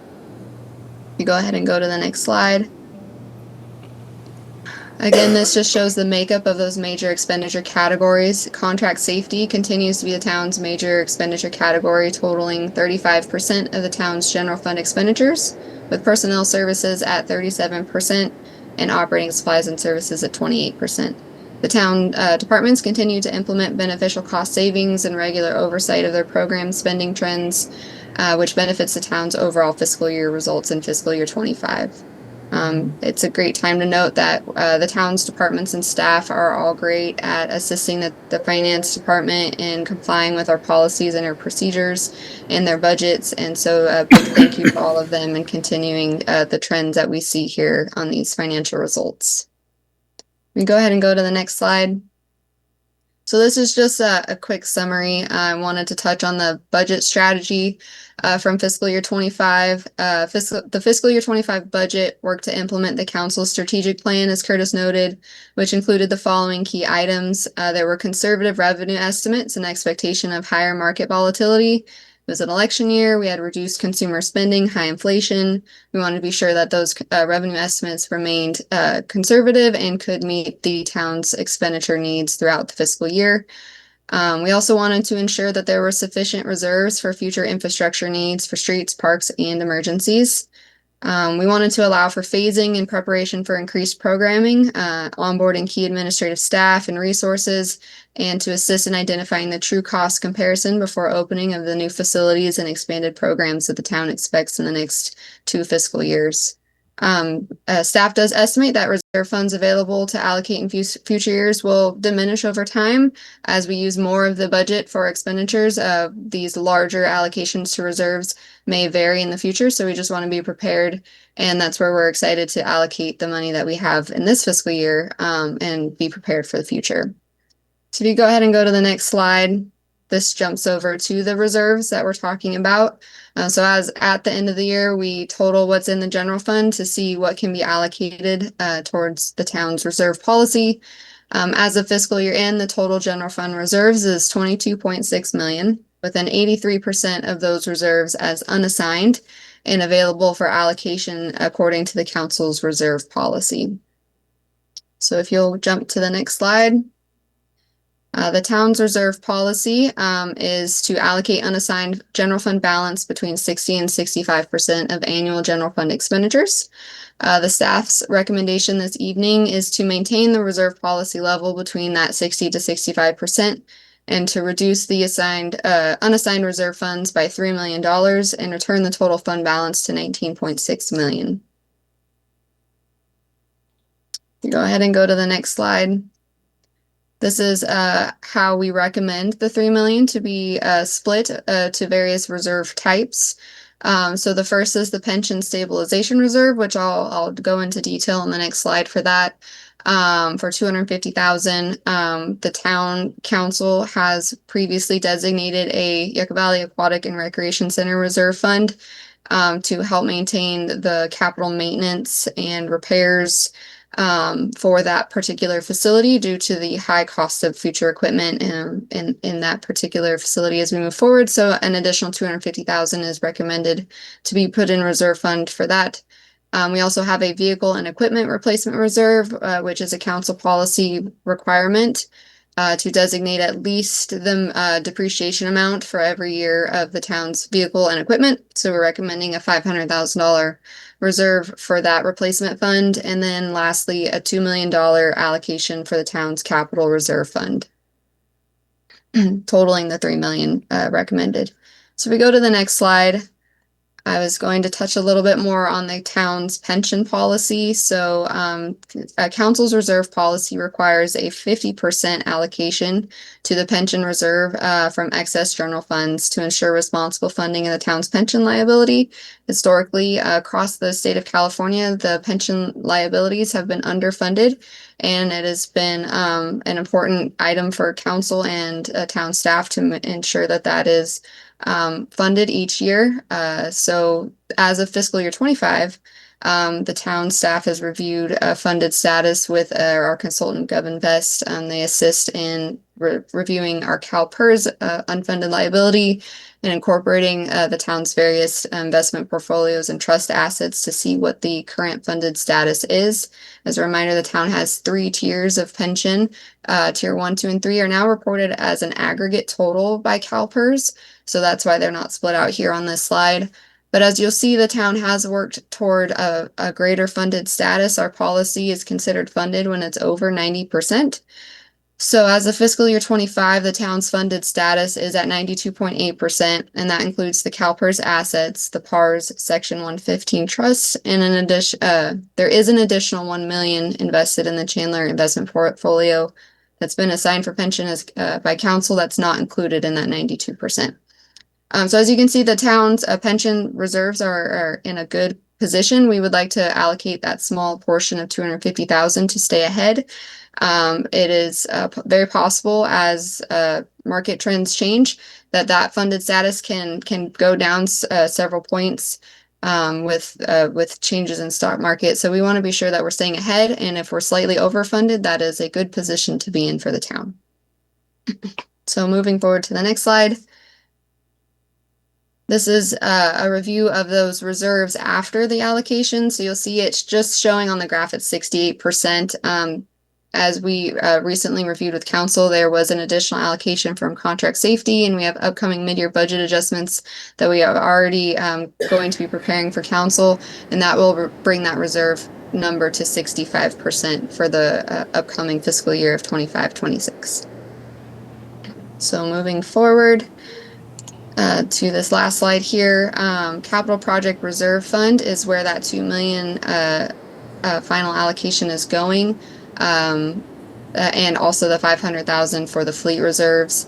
With that transfer over to that reserve fund, the total available funding for infrastructure and capital improvements will be 5.9 million as of fiscal year 25-26. So one more slide here is just the recommended action is to receive and file the budget report for fiscal year ended June 30, 25, and then to amend the 25-26 general fund budget and special revenue fund budget by transferring 3 million from the general fund unassigned fund balance in accordance with the reserve policy as staff has recommended. I'm happy to answer any questions after public comment. Mayor, if I might, I do want to just highlight one other item, and that is an item that was on your consent agenda, item 16, that's germane to our conversation this evening. That's the Certificate of Achievement for Excellence in Financial Reporting. The town received its designation, and this is the 20th year in a row that the town has been successful in getting that. And basically, that is a certification that the town is doing everything that it can and should be doing for financial transparency for the public. With that, either Jordan or the rest of the team can answer any questions after public comment. Very good. We'll bring it back to the public. Anybody in the public wishing to speak about our year-end budget report? Anyone online? Very good. Well, you don't have to look very far to see cities and states that are in financial trouble. And LA, San Francisco, Oakland, some of the large cities are dealing with some real tough financial situations. A lot of those are poor reserves and also not setting aside enough money for the pension of their employees. So I'm really proud of our council giving direction years and years and years ago to start attacking that underfunded retirement account, and seeing it at 92% and going in the right direction is fantastic. Any council member comments? Yes, Lombardo, council member.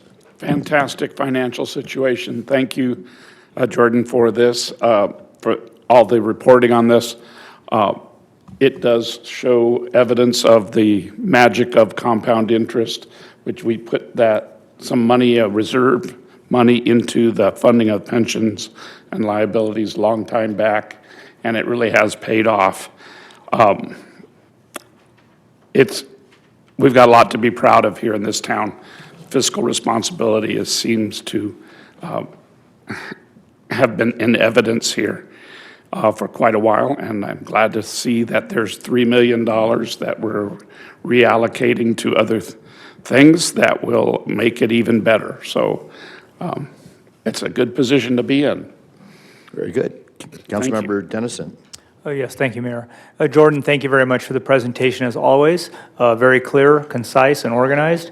I appreciate that. I've always said since I started here, one of the most important things we can do to identify the value of our staff and our employees is making sure the unfunded liabilities are whole.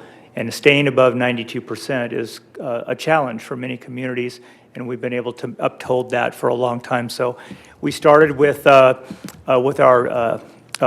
annual report on the town, and also the mayor made the comments that this was for our employees. So thank you very much for working hard with that. And Curtis, thank you for the oversight. Appreciate it. Jordan, is the idea of each and every year hopefully having a surplus and being able to continue to fund that extra $250,000 towards the aquatic center? We're going to have all new equipment, but it doesn't last forever, and buildings get tired. So is that sort of the plan? Yes, of course, we do our 5-year financial forecast, so we want to ensure that we're always maintaining a balanced budget. That's the first and foremost item. The big project for town staff this year is ensuring that the operating budget for the new facility, the aquatic center, and the expanded programming that we'll have town-wide will be maintained, and then ensuring those infrastructure reserves stay available as we move forward. So first and foremost, balanced budget, and then if we can maintain excess funds in the future while also accommodating the requirements that are in the operating budget, then we will be in good shape. Yeah, it's very good that we stay conservative with new facilities, new programming, expansion of our shelter and so forth. So yeah, thank you very much for that. Mayor Pro Tem Schooler.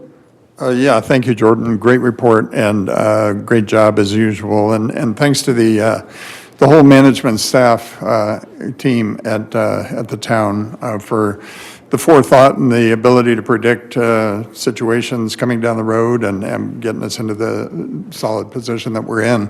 And I like the recommendation. And with that, I would make the motion, Mayor, if it's appropriate, to approve the recommendation. Yes, we have a motion. Looking for a second? Dennison will second. Motion is second. Roll call, please. Councilmember Dennison. Yes. Droz, Yes. Lombardo, Yes. Schooler, Yes. and Mayor Abel. Yes, and thank you very much. We're going to move on to item 21. I see our Yucca Valley Film Festival team was coming in and out, so he's still here. That's wonderful. Dog sitting at the same time. So we're ready to have that presentation. Mayor and Council, it's my pleasure to introduce our Film Festival Director, Matt Burrow. The recommendation before you this evening is just to receive and file. So this is an update on our 7th edition Film Festival. Thank you. Hey, Matt. We're going with the video first. Let's make tonight the weekend. weekend. I don't wanna wait. I don't wanna wait. I don't wanna wait. Got no reason not to celebrate. Baby, I just don't wanna wait.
Good evening.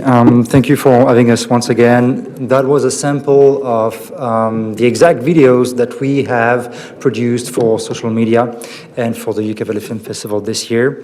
I have a quick update for you, kind of a recap of the main items we've produced and the main numbers we wanted to share with you. We're very happy because since we started the festival in 2019, we had a steady growth in engagement.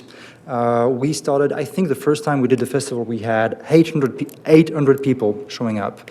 And this year, we had close to 1,500 people. So year after year, we have hundreds more people coming and attending the festival, enjoying the festivities and the screenings. It never stopped, so I'm hoping next year I'm going to bring you an even bigger number. We'll see. One of the main things we did this year, we can go to the next slide, please. Thank you. One of the main things we did this year across every platform, every promotion item we used, we created a campaign that was called A Celebration of Community. That was kind of the DNA of everything we created and everything we put out in the community. It was under the theme, Celebrating Our Community. So through social media, through the website, the newsletter campaigns, the press release, everything that we did this year was connected under that umbrella. It was digital, but we also used regular print marketing and media strategy, meaning press releases and all of that. I'm just going to highlight a few numbers. 208,000 views. That's what we had across all platforms.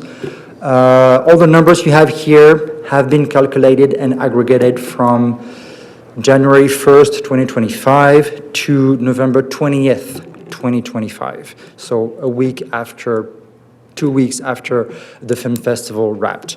And every comparison, the progressions and the percentages have been compared to the same exact dates based on what we did last year.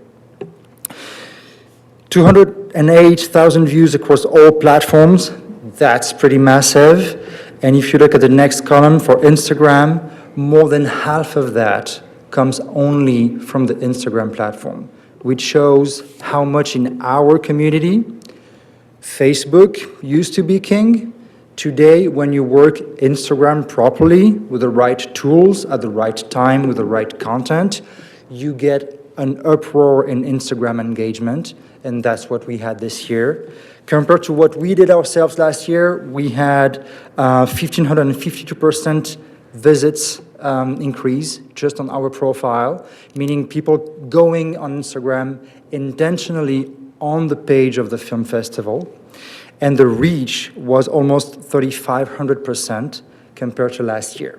So again, it's a conjunction of the content you put out and how much it's going to relate to the community and how much people are going to engage with it. The more, for example, someone who's going to watch a video 2 seconds is not really going to show in the statistics. Someone who's going to watch a video in full, 30 seconds, These are the numbers I'm showing you tonight.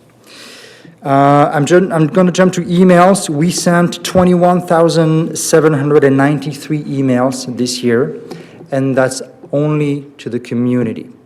We don't use emails to reach outside of our community. We really want our newsletter to perform within the boundaries of people who live here, who are resident, from Wonder Valley to Palm Springs-ish. Next slide, please. Thank you. Local press, that's part of our scope of work since the inception of the festival.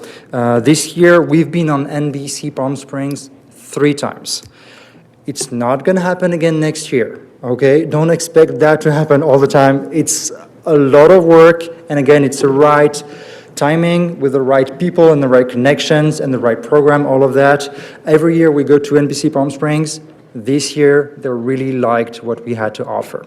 I was on the Manny the Movie Guy cinema show, so that was pretty cool. A 15 minutes non-stop interview that he trims down to a 2-minute piece of program. He did a really good job editing that. We've been on the news on NBC, and we also had a special interview with one of the news anchor that was put on the NBC website in full. So that gave us a massive exposure down the valley. And also, one of the NBC News hosts, Olivia Sandusky, was a guest speaker at the festival this year. I think it helped engage them, but definitely she did a really good job supporting us and putting us on the news. Local press, we had a really strong support from the radio Z107.7. We've been on the news, we've had articles, we've had an interview with James Morrison, our masterclass guest. They did a focus on the kids program. They almost did it all this year. We are very grateful for that. They've shown a strong support, and it works because we have people. We know they show up because they heard it on the radio. They heard it on the news. I think we've been 2 or 3 times on the news only. That was really something that worked. We also did some press relations.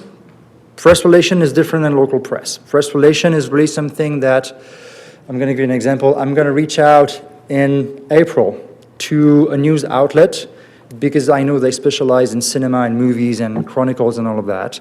And I'm going to pitch them the film festival. And I'm going to tell them this year we're going to have this and that. We're going to have Western movies, comedies. We're going to have James Morrison. I give them kind of an overview of what we're going to offer. And then a month or 2 later, when they forgot about us, I reach out again. And we engage in a relationship with them so they know what we have to offer. And we got 6 very interesting publications from 6 different news outlets.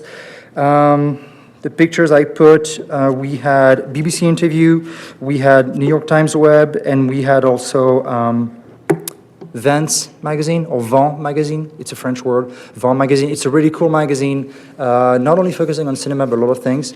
And so we've had really great results for press relations. Next slide, please.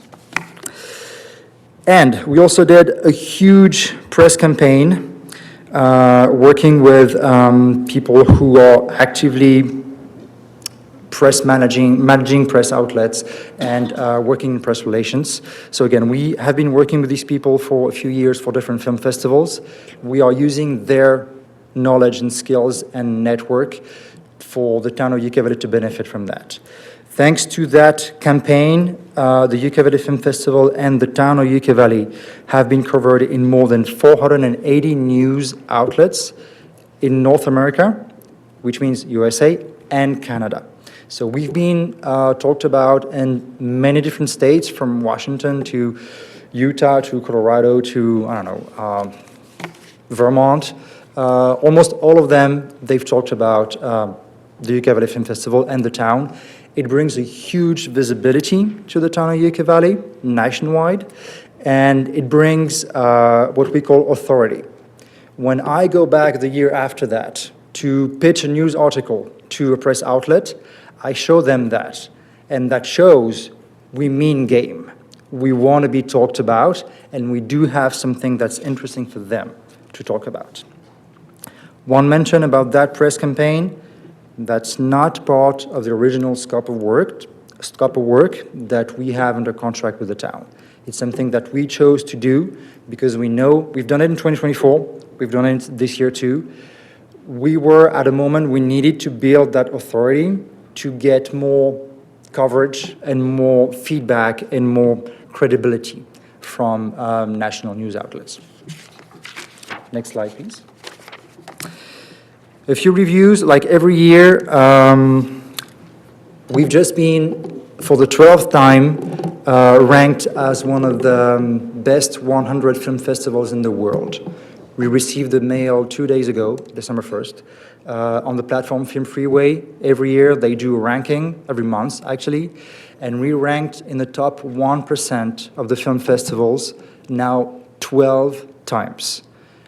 I don't know any other festival that have that kind of result. We are very proud of that. It helps a lot with the filmmaking community, but these reviews that we've gathered on that report show festival attendees and filmmakers. So you have people from different cities. What comes back over and over again, the one word is community. Community, connections. I talk to real people. The people in the room were actual people I didn't know. They came to see the movies. It seems nothing, but when you're a filmmaker and you've been to film festivals in LA where you only have five people in the venue in the room, and you come to Yucca Valley and you have 300 people in the room, is packed, they are very happy about the response and about the community showing up and asking questions and engaging with them. That's also why I believe we have such a high rate of returning filmmakers to the Yucca Valley Film Festival. They have the experience once, they want to come back again. And that's something we're very proud of. Next slide, please. Quick focus on the celebration of community and on Instagram, because that's where we've seen a massive engagement. When I talk about engagement, I talk about views, comments, likes, shares, direct messages, people watching the video for such amount of seconds and minutes. It's really something that Instagram quantifies all of that, mixes it all up, and the algorithm, the more you perform, the more the algorithm is going to push you up and the more visible you're going to become.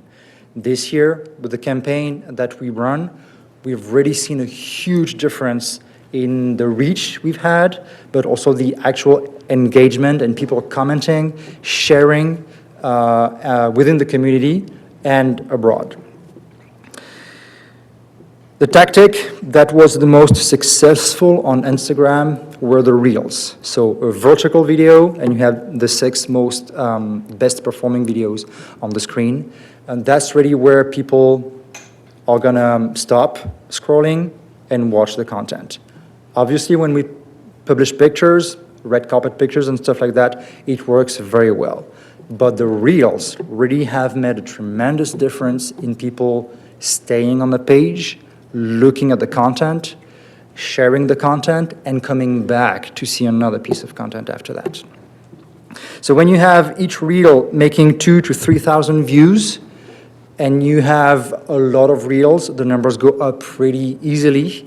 And then when you add to that all the work that Oregon did on the community management, the stories, tagging people, collaborating with people, all of that, you get the hundreds of thousands of views that I presented to you in the beginning. On YouTube, what we noticed this year, so we did the usual on YouTube, and then every video we put on Instagram, we also put on YouTube, most times with a different piece of music. I'm going to spare the details.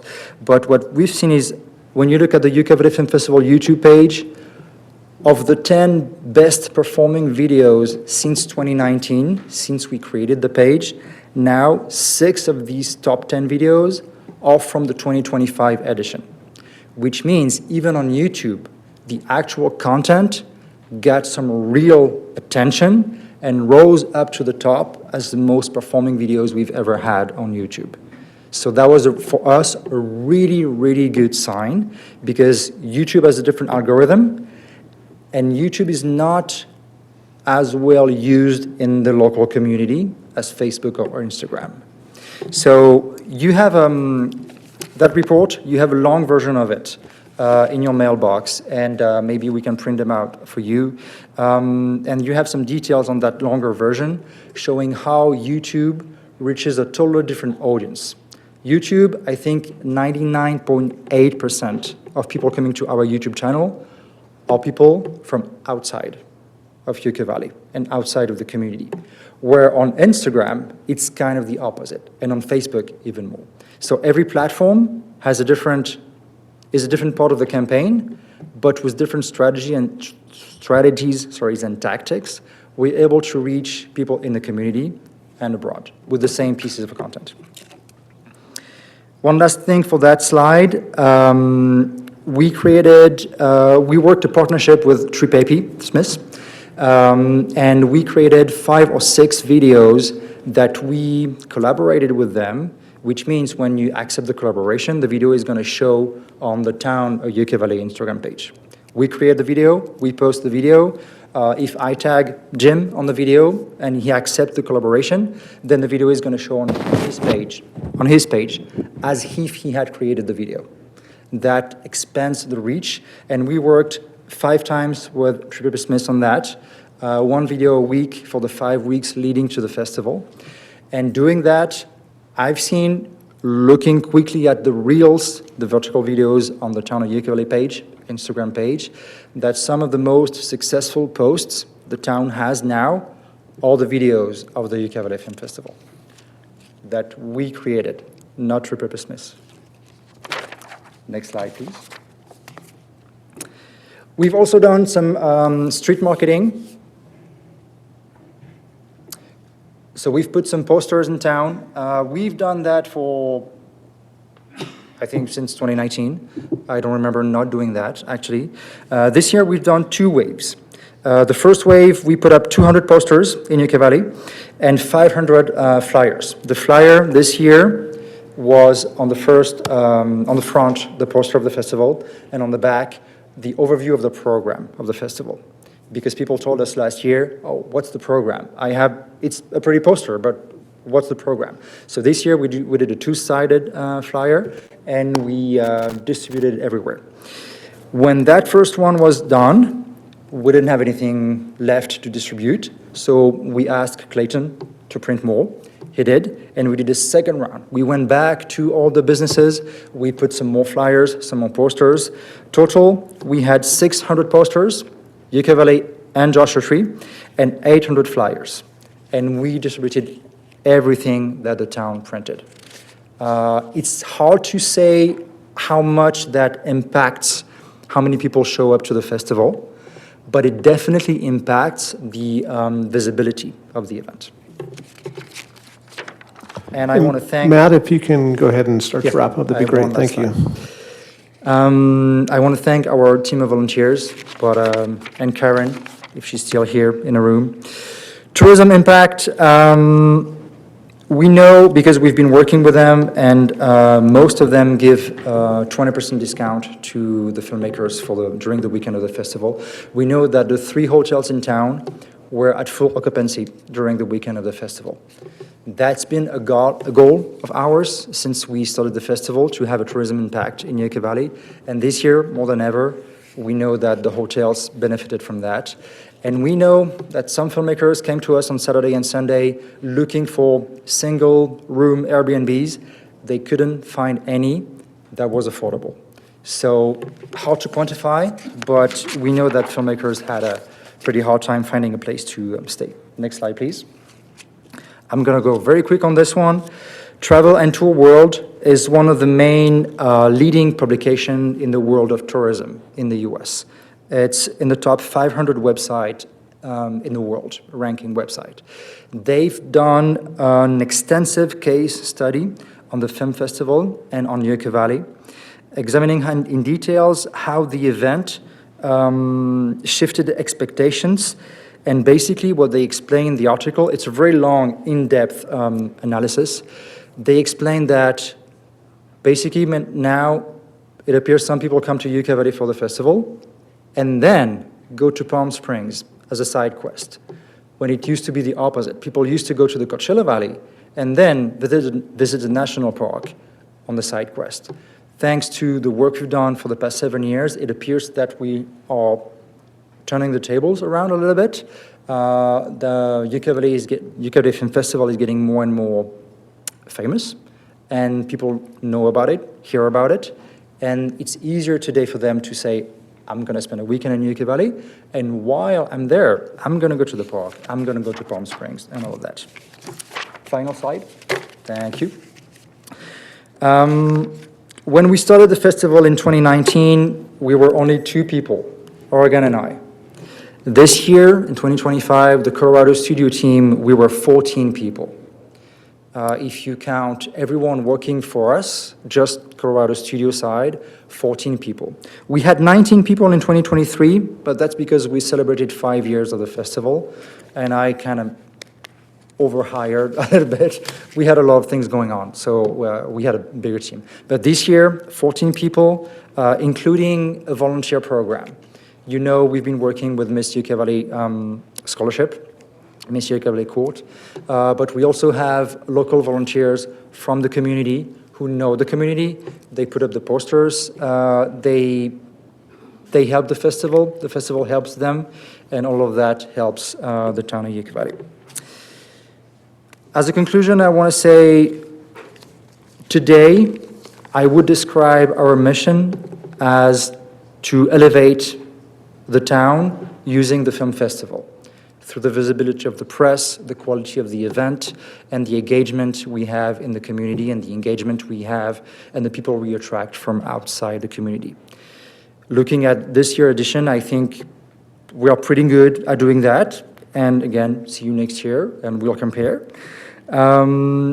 As I told you, you have a more detailed version of that report with more numbers and more explanations about the community campaign we run. And we are looking forward to 2026. Thank you. Thank you very much. If you have any questions. Any members in the public have a question for Matthew? Anyone online? Well, we can't thank you enough. It's a fantastic effort of love. I know it takes a whole lot of time, and this is the 7th edition, and it's the biggest and best so far, so congratulations. Give council members a moment to ask you some questions. I ask that you try to keep it as pithy as possible, so go ahead.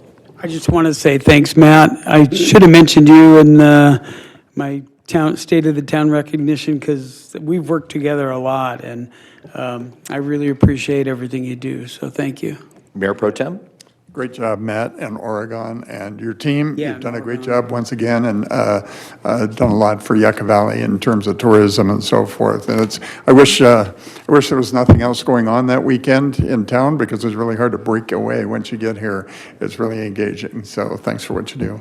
Yeah, thank you again for all your effort. You and your wife have just done a fantastic job. Local residents bringing a vision to Yucca Valley and helping us make that quality of life for the residents that much richer. Not very many small communities our size has an international film festival in their own backyard, so this is quite wonderful. Do you continue to produce other film festivals? Yes, a little less than we used to, but we do, yeah. It's amazing how much work goes into this one, and any film festival, I don't know how you have the time to do it. Real quickly, it's just not gathering the films and analysis of the film. It sounds like the promotion of the event takes up the lion's share, and it's quite beneficial to the town, all the promotion, and also beneficial to the filmmakers. So thank you for all your work in that area as well. Councilmember Dennison? Yeah, just to echo everything else that's been said by the council members, but I believe now we see clearly that you, just like me, love Yucca Valley, and the film festival is also loved by not just Yucca Valley, but the world. So globally, it's starting to get, it's becoming more of a global issue as far as entertainment now. So I like that. It's a good feeling for our town. Thank you. Thank you. Councilmember Lombardo. It's so wonderful to see this expand from the little thing that we talked about in Meet the Mayor 7 years ago, and how it's bloomed and become something so fantastic. I can't wait till 2026 to see what new things you add. I was at the after party at Snakebite, and I was talking with a couple of gentlemen that were filmmakers and directors, and it was really very rewarding to hear what they had to say about our community and how they really looked forward to coming to this. I think they'd been there several times, and it's so nice to get a good buzz about what's going on here in Yucca and how the community participates and really makes the filmmakers feel part of that their message is getting out, and that's what they make films for. So thank you so much. It's been wonderful working with you over the 7 years. Thank you again. Appreciate it very much. Moving on to public comments, but before we do that, we have an Animal Shelter Committee update. Mayor Pro Tem. Well, thank you, Mayor. We'll try and keep this pithy for you. The Animal Shelter Review Committee met on November 20th and held a productive meeting covering a comprehensive update on Town Council policy directives as well as operational updates. Staff provided a time of questions and answers and accepted considerable valuable input on shelter issues.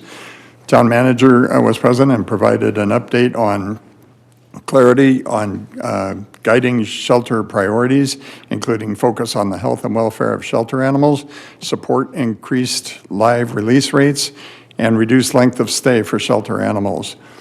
Also, staffing appointments and changes and challenges with that regard. Veterinarian services RFP going out. Development of an operational agreement with nonprofit partners. Enhanced behavioral assessment training opportunities, and we were fortunate to have Lori Herbell attend and offer her services for behavioral training. Continuing capacity challenges at the shelter.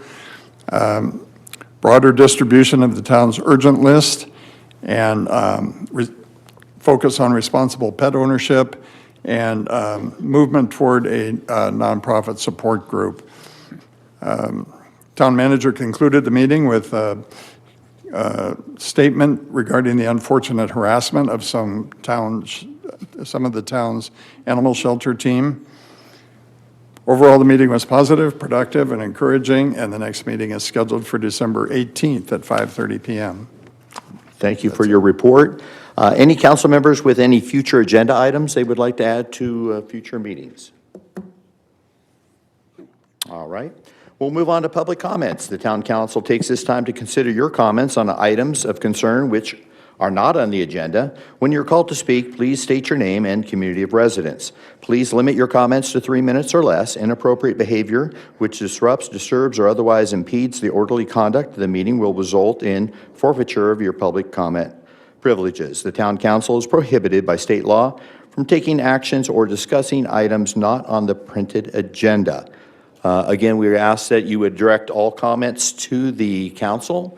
And our clerk, would you please start the clock after they introduce their name and place of residence so they have the full 3 minutes? Sure. All right. Do we have anyone asking to speak tonight? Yes, our first speaker is from Cheryl Kontopoulos.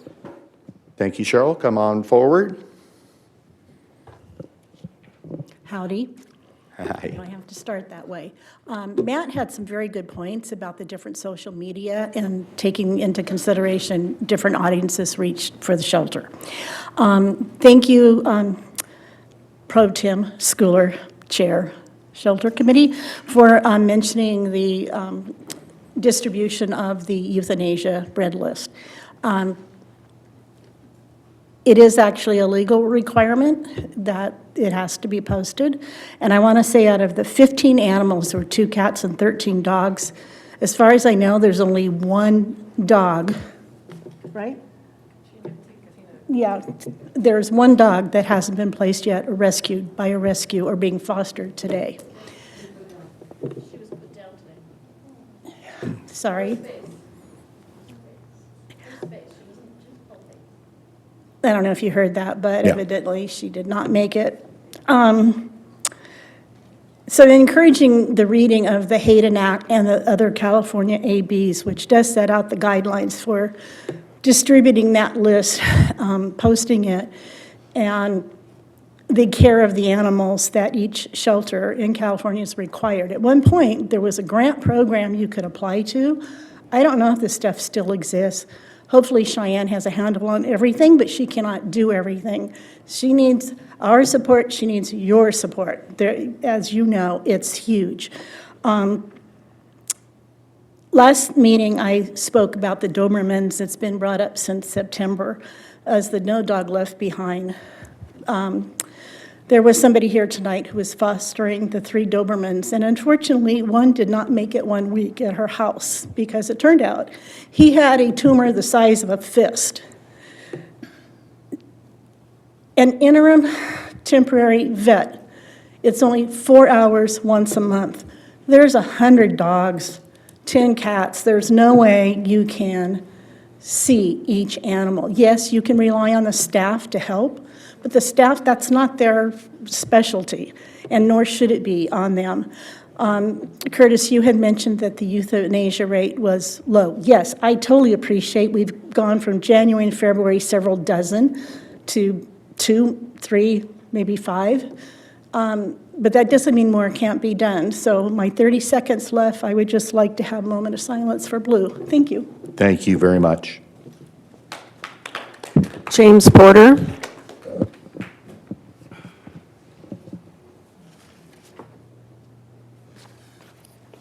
Thank you, James Porter, 40-year resident of Yucca Valley. Thankful to see a new mayor. May things go better in the coming year than they did in the last. I'm continuing to move forward with the nonprofit. As I told the town, I will take the lead in that. I've communicated with Curtis on that. His last email was to get some input from Cheyenne, essentially, and I will wait till she comes around to do that before we move forward anymore. So I will look forward to working with you as long as you are our elected officials. The film festival, yeah, great. Obviously, we had a protest there. Went really well. I liked a quote that was up on the screen from Matt about somebody said they never left the film festival with so many connections. And I'd like to say that's a fact. There's some great folks there, super dog friendly. I heard words like horror and disgusting and embarrassed from attendees of the film festival who looked at the pictures of the dogs and took the handouts that we provided them. And I heard a lot of really great feedback from them about getting rid of the town council, who is not doing anything about this. So keep that in mind. We're still behind you. We're still behind that effort. So please do the right thing. I debated tonight whether I was going to share some emails. So I got some emails, internal emails from the town. Last meeting, we were told by at least the mayor and I think a couple of council members that the First Amendment policy that the town was trying to sneak through as a consent item was unrelated to the film festival. It was a sort of a housekeeping item, right? Something we needed to attend to from 2019. So those internal emails that involve Curtis, Frank, Sue Ernest, Clayton, Shane, openly discuss how the town is going to prevent that protest from happening, and they start occurring as soon as October 24th, 3 days after the council meeting where it was raised, and 2 weeks before the council was even supposed to have seen the policy that they were talking about enforcing in those emails. So rather than share those tonight, I'm going to give those to the media folks and let them publish them, and we'll deal with them through the media. So anyway, we'll wait for Cheyenne. We will be involved in the shelter. We will be involved in the council movement coming up. I welcome every council member to reach out to me. Mayor, I will hold you to the same standard I held Jeff, and I will do my very best to lead the charge to get rid of any of you who do not step up and do the right thing, because that's my job. Thank you. Next speaker, please. Next, we'll have Janice Tato, and then Krista Wargo. Good evening and happy holidays. My name is Janice Tatel, and I live in Yucca Valley. And I'm here in response to hearing very inappropriate invocations at several prior town council meetings. And a lot of people of all faiths agreed with me in my reaction to these invocations. In response to that, I created a petition which for inclusive invocations, which almost 200 people have signed.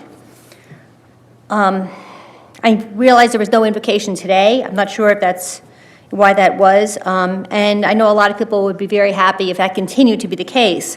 But we still need changes in the policy in case of future invocations. I know that no action could be taken tonight, but I'm hoping that this issue could be put on a future agenda, the next agenda. I'd like to read the petition. I could probably do it in 3 minutes, but you don't want me to talk that fast. So if I don't finish, Chris is going to continue. So the petition through change.org is called Urge. Oh, shoot. Oh, yeah. Okay. Urge Yucca Valley to implement inclusive invocations at public meetings. The Town Council of Yucca Valley, California, currently facilitates invocations at public meetings that may not always reflect the rich diversity of our community. While invocations are a deeply entrenched tradition meant to solemnize proceedings, and invocations which are solemn and respectful in tone that invite lawmakers to reflect upon shared ideals and common ends are permitted according to the Supreme Court, the Supreme Court has also warned against invocations that are, quote, denigrate non-believers or religious minorities, threaten damnation, or preach conversion. And Krista will read part of that opinion at the end. They may not preach any specific religious doctrine or offer contentious messages like those regarding abortion. The government should not favor one religion or belief over another, and different faiths, including atheism, should be given an opportunity to offer the invocation over time. Current invocations offered at town council meetings do not comply with these requirements.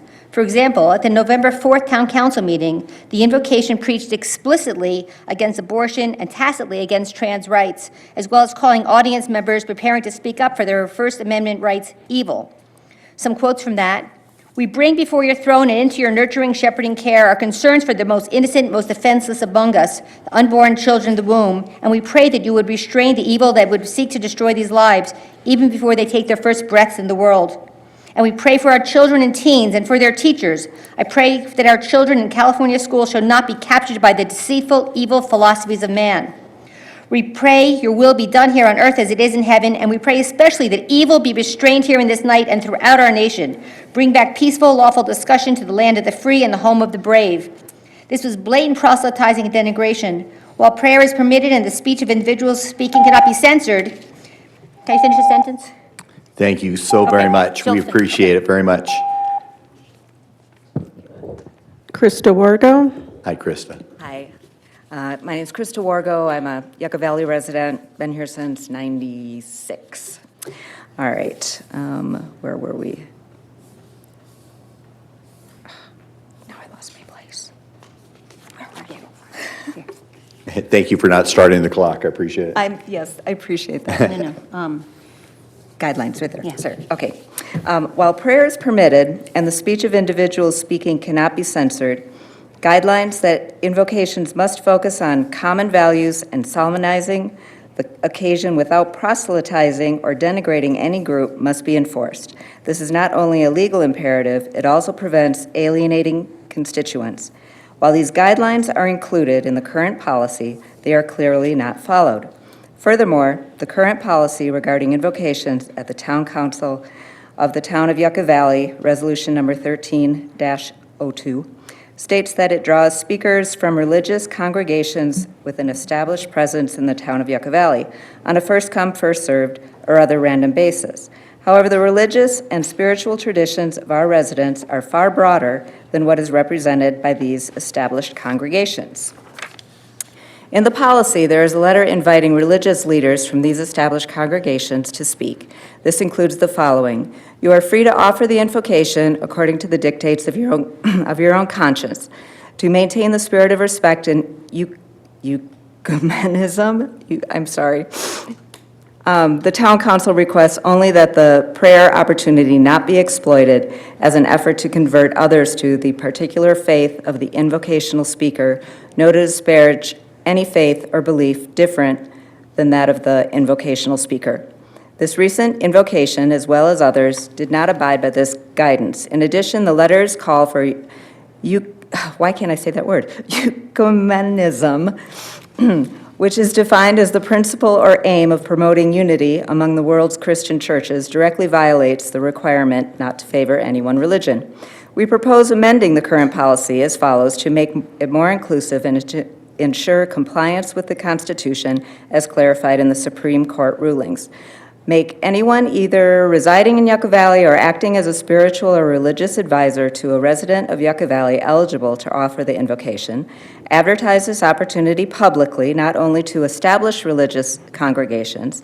Select speakers in a transparent, random process, first come, first serve, favors certain religions because it risks filling all slots with previously established non-representative speakers. Remove the call for Yuccanism, I apologize, in the invitation to speakers. Advise speakers that they should offer a prayer which is solemn and respectful in tone and that invites lawmakers to reflect upon shared ideals and common ends. They must not proselytize, denigrate non-believers or religious minorities, threaten damnation, preach conversion, or advance any one belief. Speakers violating these guidelines would be eligible for future invocations. Make an announcement before every invocation that audience members are free to stand, sit, or leave at any point. If compliance with these guidelines cannot be maintained, a moment of silence could be substituted for the invocation. Thank you. I understand why you needed the extra time. Appreciate it. Our next speaker. Jana Peterson.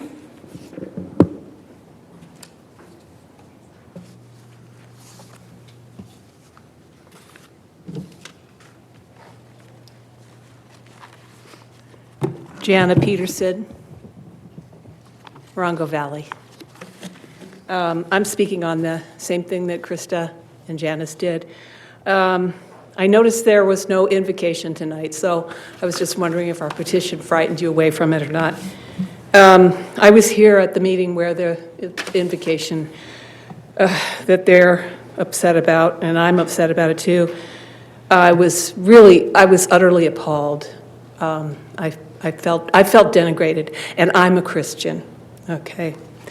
The invocation that last time was just really top down and just really offensive. I'm a community builder in what I do. I'm a yoga teacher, so I understand about building community and opening it up to all-inclusive nature. And due to the late hour, I will spare you the hymn that I was going to sing and invite people to sing along with. It's a hymn of protest from the 1960s. Perhaps you're familiar with We Shall Overcome. And it's about people resisting top-down authority. Thank you. Thank you. Our next speaker, please. Susan Rose.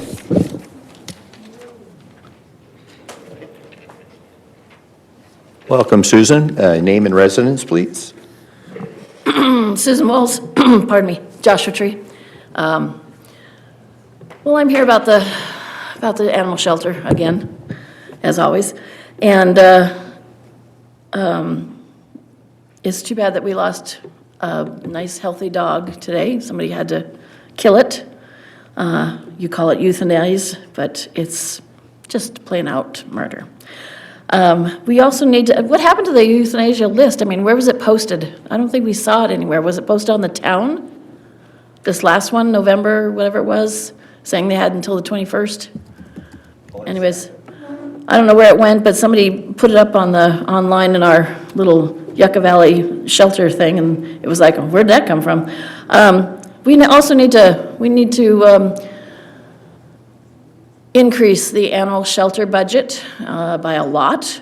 I mean, you have all this animal shelter things that need to be changed, and it seems like you're doing a lot for buying shades for children and having them put in and costing $200,000, but nothing for dogs and cats and live animals that actually need some help. We need to also get some monthly spay and neuter clinics. Now, if we can get something going with the county where they can do it also, like they do it every other month, and the town can do it every other month, there's some money that can be spent. And I heard that they were going to be closed between Christmas and New Year's Eve, New Year's Day or something. They're going to be shut down. Is that right? I mean, I know you can't answer, but that's crazy, because that's when time kids are home from schools and they have the time to go by the shelter that's way out in the middle of nowhere. And we also would like to have it so that on the committee, the shelter committee, right now, all we have are 2 council members and then like a city person, like a town manager. And we don't have any people from the community on it. So when you guys say, oh, one of us can't make it, so there's no quorum, it's kind of lopsided. We need people from the outside, citizens from the different towns to be on that committee also. That would also be able to steer where we want to have the discussion go, because a lot of times the discussion is, I don't know who makes the agenda, but a lot of times it's a very narrow agenda and that's it. We don't have any real time to talk about other things. We wanted to have it as a, one of those type of brainstorming type places, type meetings, so, all right. I guess that's it. I guess everybody should have a nice holiday, hopefully. I'll wish that. Thank you very much. Appreciate it. Our next speaker, please. Linda Root, please. Yeah, I'm still here, guys. All right. Okay, number one, I know you can't respond, but if there's anybody in this part of the room that doesn't know why I am wearing blue, why they are wearing blue, then you don't know how much trouble we still are in getting a really quality animal shelter, okay? Ask yourself why. Ask yourself, who was the dog that Jana Murphy, who couldn't stay here? She was so moved, held in her arms while he died, one of the 3 Dobies. Okay, so there's still lots for us to do, and I'm wearing blue. Okay, one more comment. On the invocation issue, I was sitting, I just made a statement, so I didn't want to climb over people. So I sat in that front row next to a woman I had never met before, and I've never seen her since. And I held her hand. She grabbed my hand during that invocation because she was trembling. She was trembling.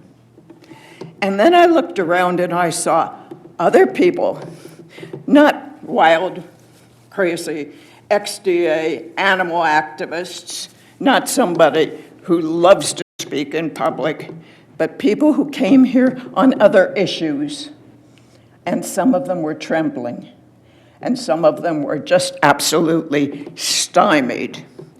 And I said to myself, hey, Linda Federley, because that used to be my name when I was born, if this were any other meeting in any town I didn't love as much as I do, on an issue that I didn't care as much as I care about the animals, I would have gotten up and walked out because I was shocked.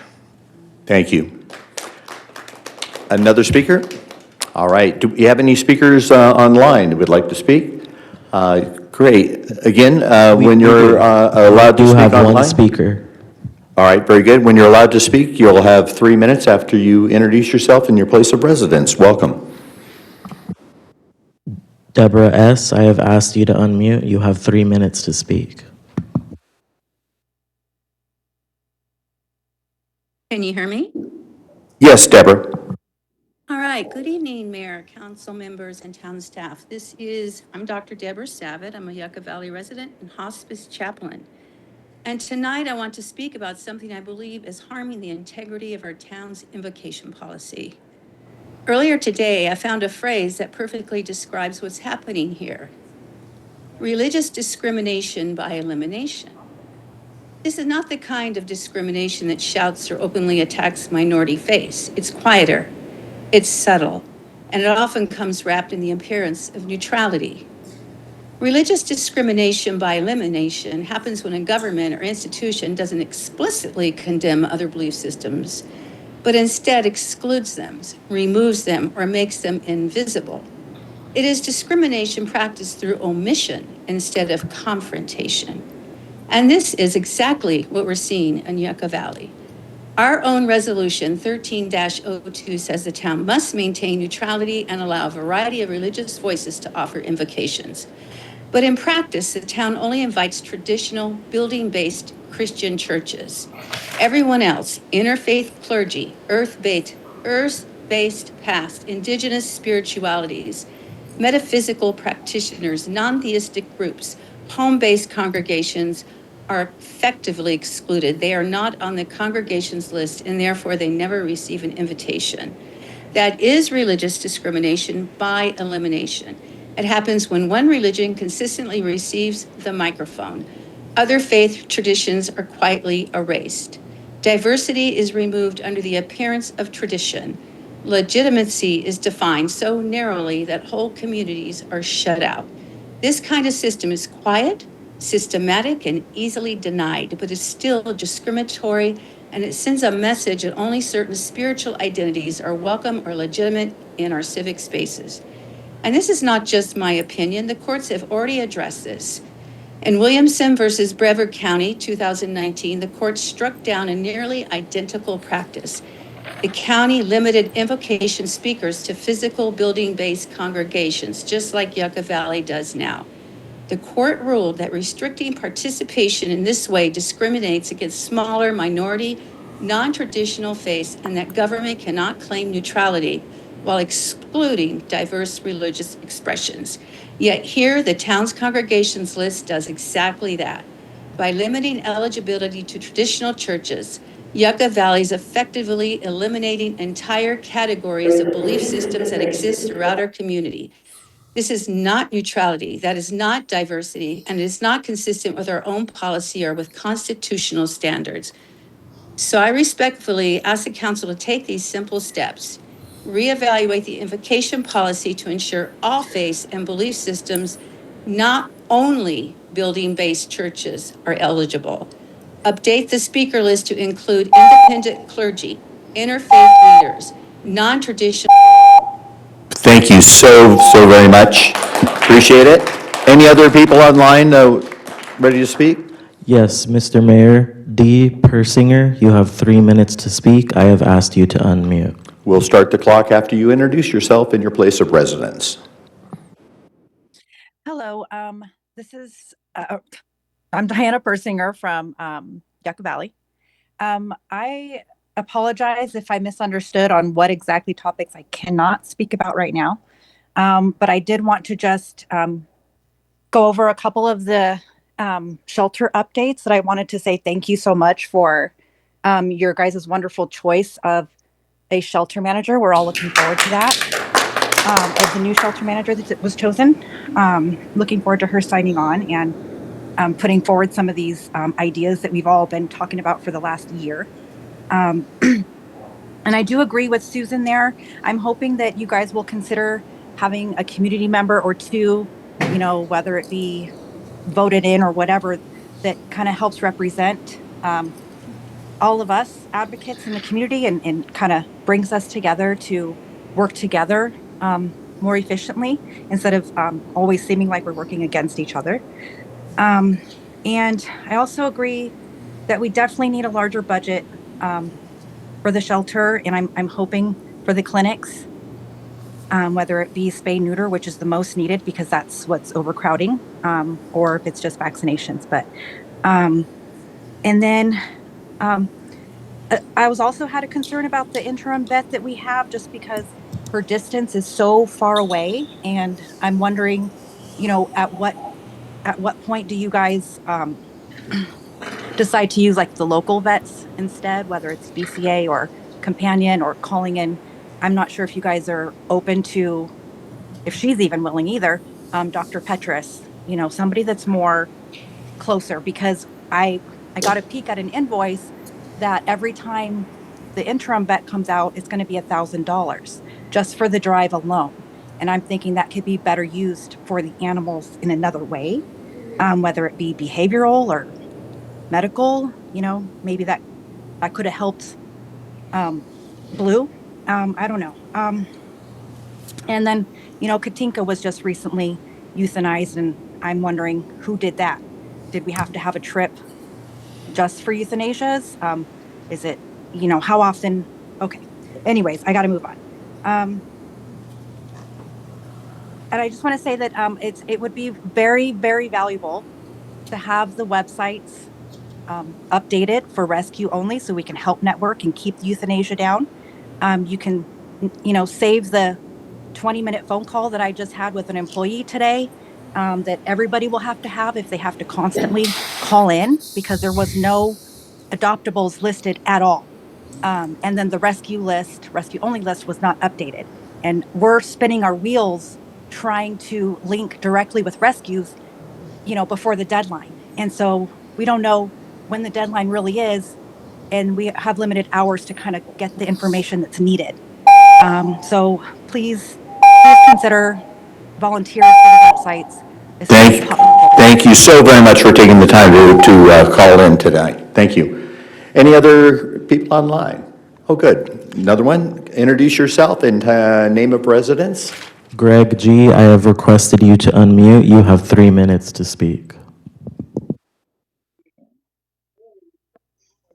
Hey, everybody. Greg Gendron, Yucca Valley. I'm wearing my blue shirt tonight. I don't know if my camera's working or anything, but I'm wearing my blue shirt tonight. I want to state a few facts. You did not release the red list to the public. I found out about it. I created it with graphics and bigger pictures that actually showed the dogs. And that was spread throughout our group, and we worked our ass off to save these dogs. Today, one of them, Katinka, was euthanized.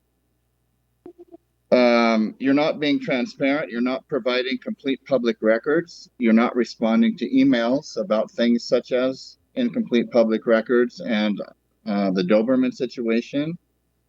You're not updating the website like you claimed to. You did this rush job before the film festival to try to satisfy us. It was incomplete. It was inaccurate. And you are just basically not being honest with us. The white husky was euthanized today because of your euthanized for space, not for bad behavior, not because she bit somebody, for space, because of your lack of follow through and actually implementing the things that you say that you have. Not just a bunch of word salad and car salesman speak from Curtis. Major gaslighting. Let me read you the definition here. Political gaslighting can be done through various means, including spreading disinformation, denying previous statements or actions, blaming others for one's own mistakes, or dismissing criticism as fake news or conspiracy theories. All of these things you have frequently been doing since the beginning of the year. Gaslighting is a very powerful tool for manipulation in politics. You all up there have mastered it.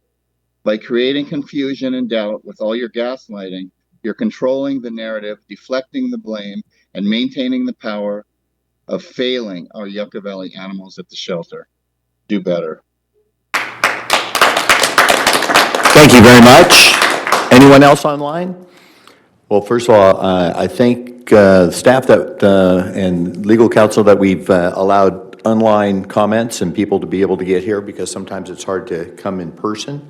So I appreciate that opportunity for people to call in or get on the computer.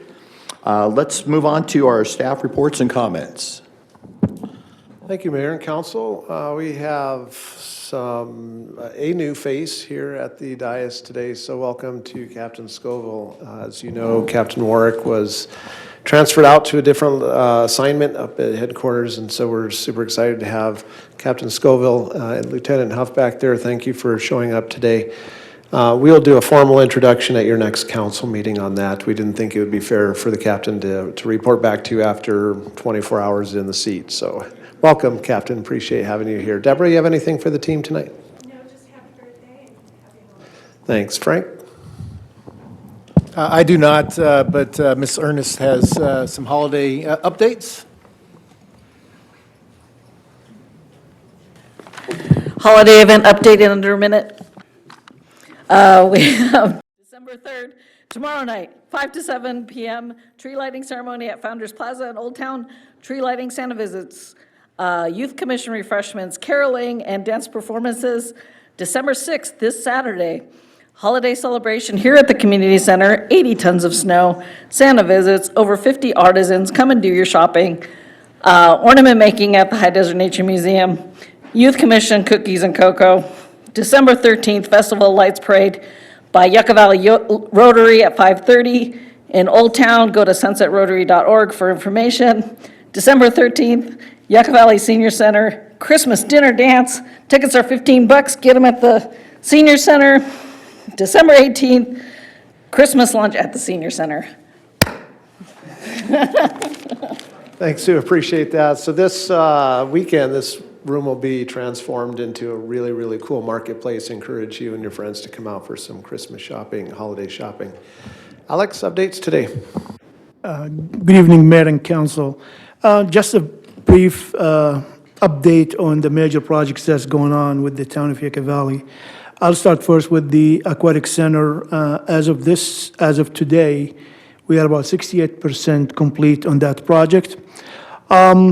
As reported, as we reported to us, there was some delays on that project due to weather. We have some significant rain that came in last week, and also some of the materials that goes into the building were late in delivery for whatever reason. So we are working with the contractor at this point of time to make up some of this time, but hopefully we'll give you a better report in the future. And we will schedule a walkthrough with the council when we have more progress to show. The other project that we have is the Senior Center. As you all know, we are 97.5% complete. So we have few items that we want to tighten up, and that is scheduled to be completed by the end of December. And we also have another project going on the Senior Center where we're going to be replacing the roofing on the Senior Center. We do not have a clear schedule for that work yet, but we will provide hopefully in the next meeting, if it's not completed by then. So we'll get that going. The pickleball court, which is across the street from us here, it is going well. It is expected to be completed by the end of March 2026. And lastly, the paving for the country club for the second phase sewer. As I reported before in the last meeting, it was supposed to start in the mid of November, but because of weather, because of other constraints, it did not. It started this week, and it will be completed by early next week. That's all my. Terrific, thank you, Alex, appreciate that. Just from staff's perspective, prior Mayor Droz, thank you for your year of service. Pleasure to work with you, and Mayor Abel, we look forward to working with you in the upcoming year from a staff perspective. Thank you. Now we'll move on to staff, council member comments. Council member Dennison. Thank you, Mayor. A new voice telling me to make a few comments. I appreciate that. Welcome aboard. Thank you, Mayor Droz, for a previous year. I just thought I'd take a moment and talk about some of the things that I do. We talked about our assignment list on the agenda today. Most of the council members picked different things that are of importance to them. And mainly I'm involved with transportation infrastructure. That's what I love doing. It's kind of black and white most of the time and easy for me to process. I do work on items in town, but I'm also currently the president and chair of SBCTA, which is our transportation authority here in San Bernardino County. And I'm also on SCAG, which is Southern California Association of Governments, and a chair for the Energy Environment Commission. So both of those are very important to our community and the things that we get done, infrastructure projects. One of the biggest things we've been dealing with in Yucca Valley, and if anybody knows of a Joshua tree and how much we love Joshua trees, it's basically the face of our basin, especially in the Yucca Valley and Joshua tree area. But it does come into play sometimes when we try and remove a Joshua tree or relocate a Joshua tree, and it happens with the town a lot. And sometimes it creates challenges, and most importantly, it creates cost for our residents. If they want to tie into the sewer, want to replace a water line in their property, maybe a cable underground, whatever it is, there's very strict guidelines for guidance. We're trying to work on some solutions for residents in the community. So I was fortunate enough to go to I have an event, Senator Ochabo, she's here for District 19, which we're a part of. She's our state senator and very close to the things that are happening in state government. She had an event at CMC a few weeks ago. I went there, attended well by people within the basin, but also I had an opportunity to talk to her and schedule a meeting. So I went to that meeting this week and spoke with her one-on-one. Something that was supposed to be about 30 minutes, went quite long, maybe a little over an hour. We talked about a lot of the things that the public has brought forward to me of concern in regards to the western Joshua tree and its possible listing as a permanent endangered species. So we're trying to work through that. I also have had conversations with our assembly member also, state assembly member. So we're trying to get people to ally with us in some of our concerns that we've seen. I'm not sure where it's going to move from now on, but I just wanted to let you know that we do a lot of work. All of the members of staff have been involved in this. Many community leaders have been involved in this. And I love Yucca Valley for the Joshua trees. I want them to be protected, but I also understand the hurdles that some people on a fixed income may have of trying to overcome and participate in protecting those trees. So your voices are heard, and I am your representative. I'm available through the town site. My number is freely given by the clerk to you. And so anyone else that wants to talk on any subject, even the ones that public comment was made on tonight, I always try to reply to everybody. It sometimes may not be as deep as you'd like. So please call out. We won't be held by a 3-minute timer. You can get a hold of me anytime. I'd love to hear more and take a deeper dive in some of the concerns of our community. I'll also say, great job, Sue. The thing that I love the most is, of course, our holiday craft fair. I've been going to it every single year for many, many years. It is a really great place to go there and find cool artist crafts for gifts, or just for yourself. If you're selfish and you love it too much, you don't want to give it away. That, and I really love the snow play. Go over there, watch the kids go crazy. They have a great time playing with the snow and meeting Santa. So it's going to be a busy weekend here in many ways. That's just a couple things. But I felt it important, since this was new, to update you with some of the things we're working on. Everybody, have a blessed holiday in the way that you choose to do it with your family and your loved ones, your friends. Please bring people together and build community. Thank you. Thank you. Mayor Lombardo. Excuse me, Councilmember Lombardo. Former mayor. There you go. Okay. Yeah. I'll keep it brief, but there is for those that like dance, there's a dance performance this weekend at Metaphysics, or what is it called now? I don't know what it's called now. The Retreat Center. Yeah. It's the Nutcracker, and it's a traditional ballet-style dance, I believe, and it's adapted to desert theme, and I have a friend performing in it, so I'm going to be attending. I thought that everybody should know about it. I am pleased to hear that we have hired a new person at the animal shelter, and I want to see how that improves things. I think it should make a big difference. I've been out of town for a little while, had some personal time with my family, and over the holidays, expect to be away again a little bit more. Hope everybody has a good holiday coming up, and I do want to be involved in what's going on at the animal shelter. I don't know how to participate. I'm not much of an animal person, but I do support what's happening, and I hope that changes are made to decrease the euthanization rate. And I think we are trying. I feel bad that we're getting such disparaging remarks from the public, but it's part of the job. We have a lot of things that we're responsible for. Other than that, thanks to the staff, great financial reporting, and it's good to be part of a crew, and my other council members have a lot of responsibility in making sure that the financial security of our town proceeds into the future. I think we've made some good choices, and we have to make some tough choices about budgeting, and budgeting for the animal shelter is something that we will need to think about. Other than that, thank you. Thank you. Former Mayor Drodes. Thank you. It's amazing how 1 year of training can change you. I hear people saying mayor, and I'm like, huh? But anyway, this is a State of the Town Part 2. A couple people I forgot to mention. I wanted to mention Brooke, how important she's been to the town, and I know she left, or it looks like she left. So thank you, Brooke. And our audiovisual crew, Edward and Jeremy over there. How long have you guys lived here?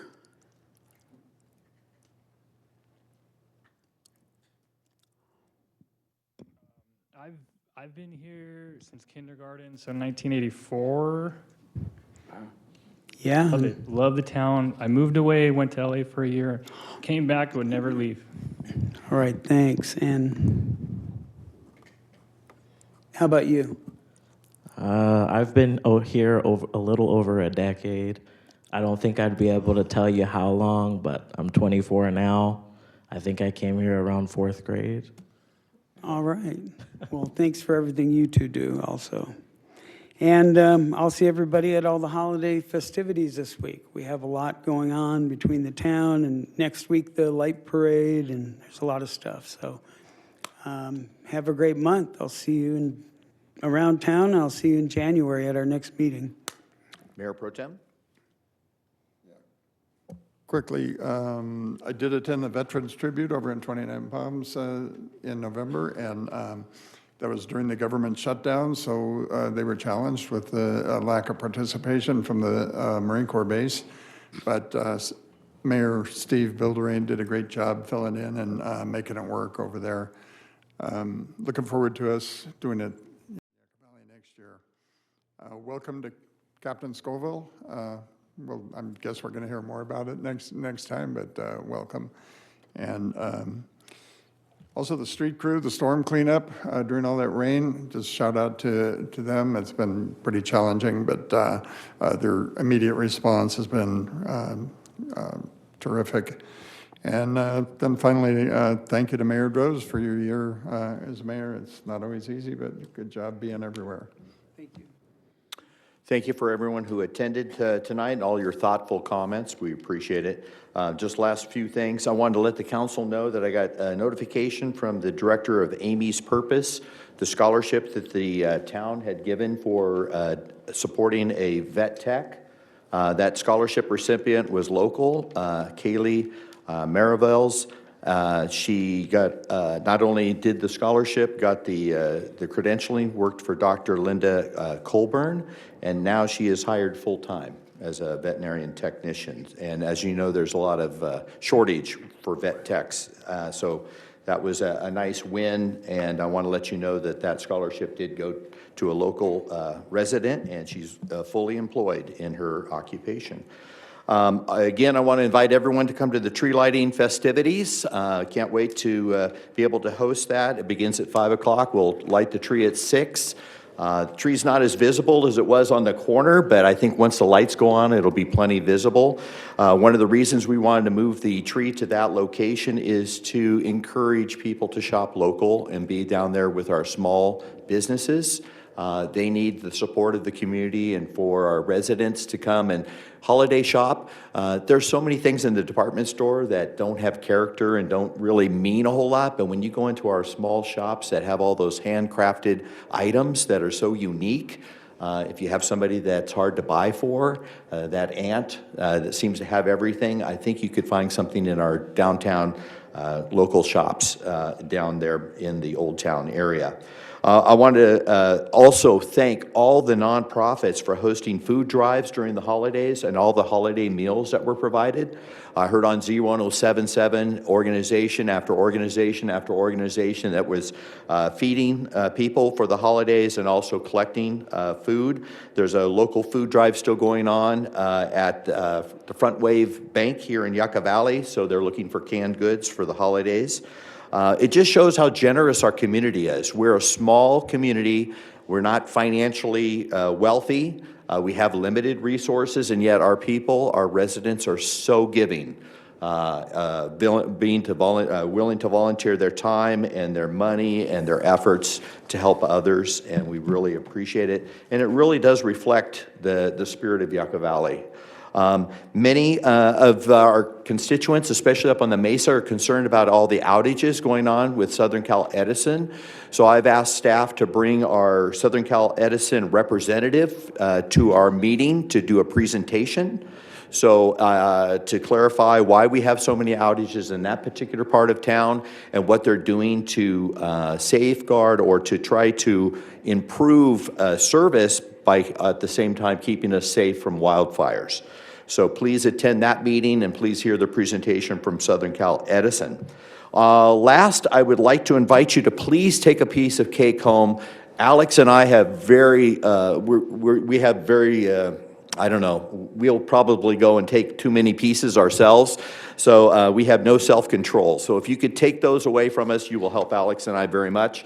Again, our next council meeting is scheduled for Tuesday, January 20th. You enjoy the holidays, and thank you again for being here tonight.